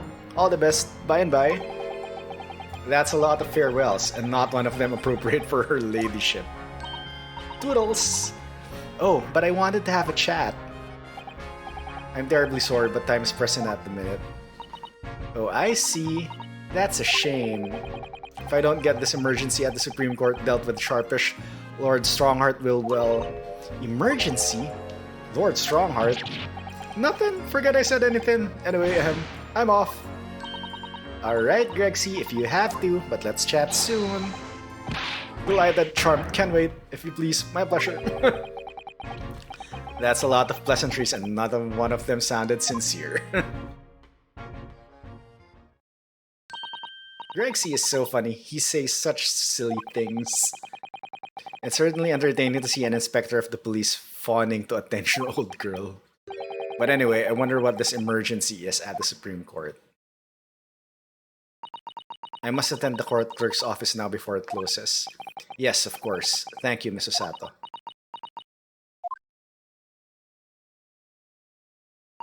Kindly escort Iris home now, Mr. Narodo. I shall meet you there later. There's more. And so our investigation came to an end. Thank you. So Sato-san went to file the necessary papers for my defense of Gina the following day. And then it hit me. I could no longer suppress the wretched feeling that had been gnawing away at my insides. Tomorrow, Susato-san would be leaving Britain and making her way back to Japan. Oh. 16th April, 11:13 p.m. Naruhodo's Legal Consultancy. Naruhodo-san, it's been a very trying day, hasn't it? I do hope you're not too exhausted. What about you, Susato-san? Today has been even more trying for you, I'm sure. Mr. Sholmes was shot before our eyes, Gina was arrested, all in the back of the news that her father has fallen ill and that she must return to Japan at once. I hope your father recovers soon. Thank you for your kind words.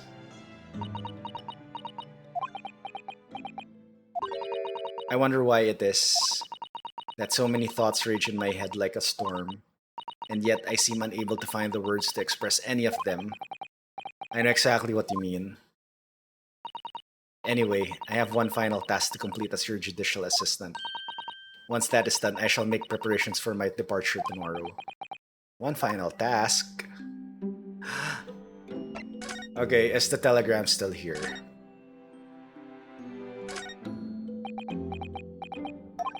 What's the matter with me? Why am I examining things at a time like this? This is my last chance to talk to Susato before she leaves. Okay, fine. Looks like we can't examine that telegram.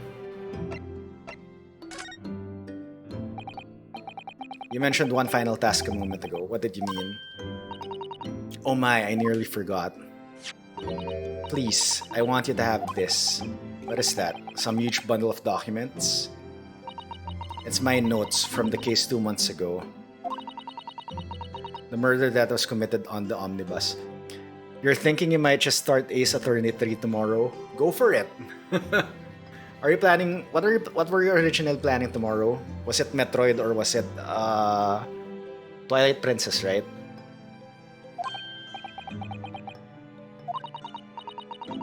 You might... Twilight Princess, alright. You might be able to finish case 1 quickly since it's one of those starter tutorial cases. But yeah, up to you. If you want to like get into Apollo Justice right away, then yeah, it would be good if you start Ace 3. But I am telling you that the last case in Ace 3 is super huge. Yep. It's probably... I think it's as big as Rise from the Ashes. Yep. Yeah. Case 3 will take a while. It's probably as big as Rise from the Ashes. Alright, it seems to me that this case of Winnebank's murder, of which Gina is accused, is very much tied up with that omnibus case in ways that are not yet completely apparent. So I took the liberty of consolidating my writings about the case for you. With everything else she's had to think about, Susato-san still managed to do this, and all neatly laid out for me in her beautiful handwriting. It was my pleasure. I can only hope that it will bolster your case tomorrow for Gina. Thank you so much, Susato-san. I'll do my best to use it wisely. You really are the best judicial assistant in the world. Well, that's extremely flattering. But I'm sorry to say that I've been a complete failure. Sorry?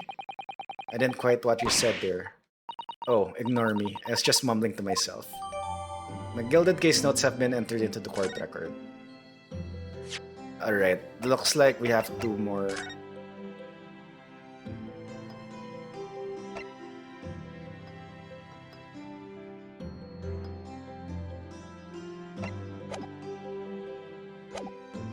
Alright, I hope these 2 are the last 2 dialogues for this chapter. Do you know what time you'll leave London in the morning? Yes, I picked up my ticket earlier. I shall be leaving here at 4 a.m. I see. Well, I'll escort you to the station. Absolutely not. Sorry?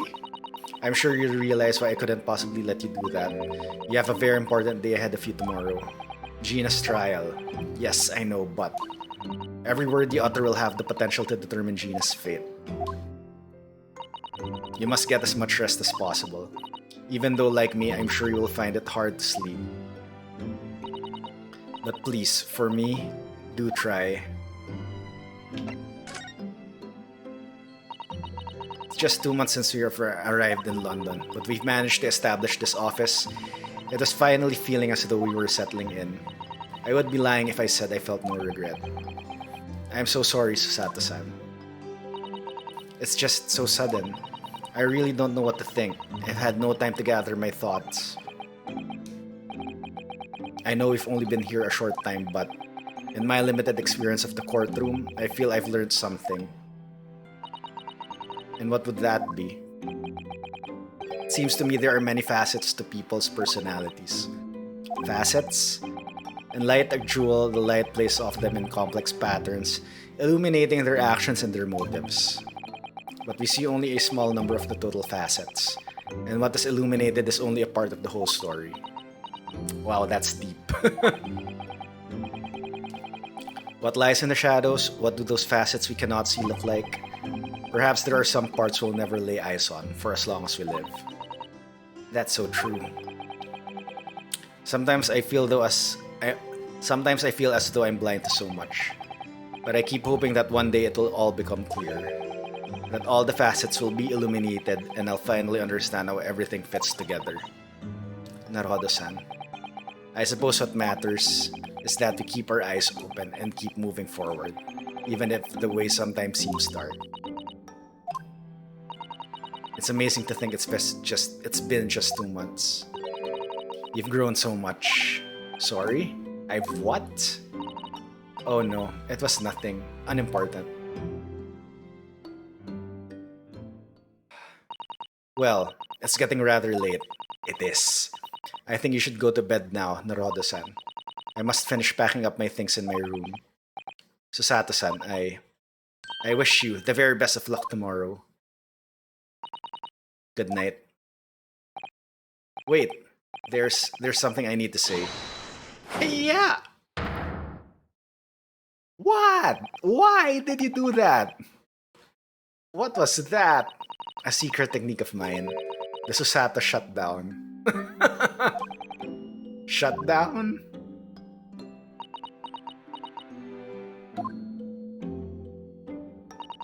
Please, I implore you. Go to bed. We have to voice our goodbyes. I won't be able to hold back my tears. Ouch! Goodbye, Susato.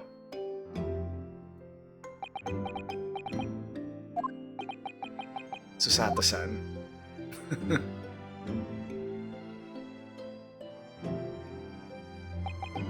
It truly had been a trying day. On our feet for hours, getting Gina to open up to us, and learning the truth about that nemesis of a case. Physically and mentally, I was exhausted, and yet the idea of sleep seemed impossible. But I forced myself to close my eyes, and as a cacophony, wow, I don't know what that word means. And as a cacophony of scenes of our lives here in London played through my mind, eventually my fatigue triumphed, and I fell into a deep sleep.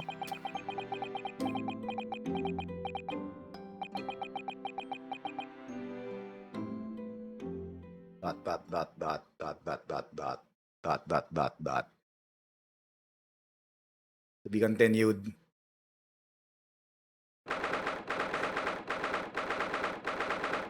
Oh wait. It didn't say the trial start yet. Yes, I quite understand.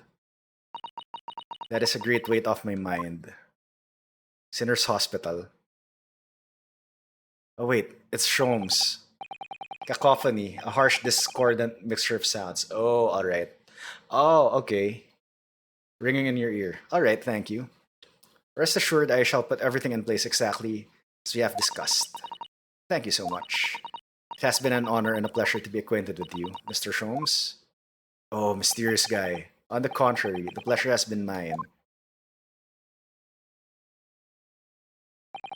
I bid you farewell, and Godspeed. Oh, Susato. Alright, my dear madam. She said goodbye to Shromes. Ouch. To be continued. Oh my god, that was a long investigation. Holy crap. So I really hope that the trial is tomorrow.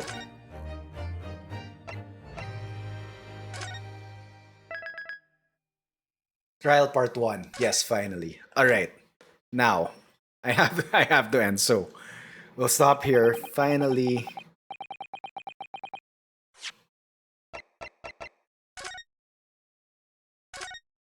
Let's save again, but okay, thank you.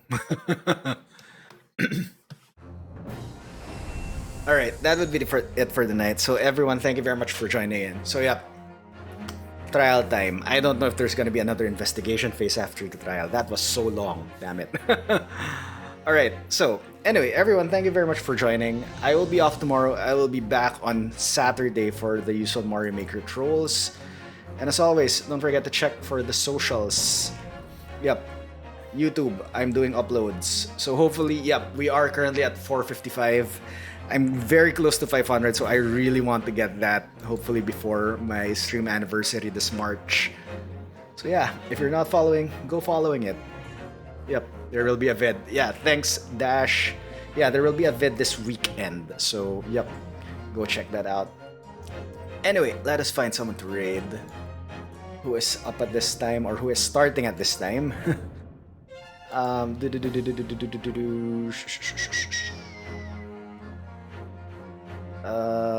I think I have a target. The question is, how long have they been streaming? I think they have just started, so let's raid Shavda. You're about to crash. Ain't no risk. Coburn. Damn, I cannot speak anymore. Alright, raiding Shavda. I think Shavda, she has just started and she's doing SMW. So, alright. Yep, let's go raid Shavda. Anyway, everyone, I will be off to bed as well.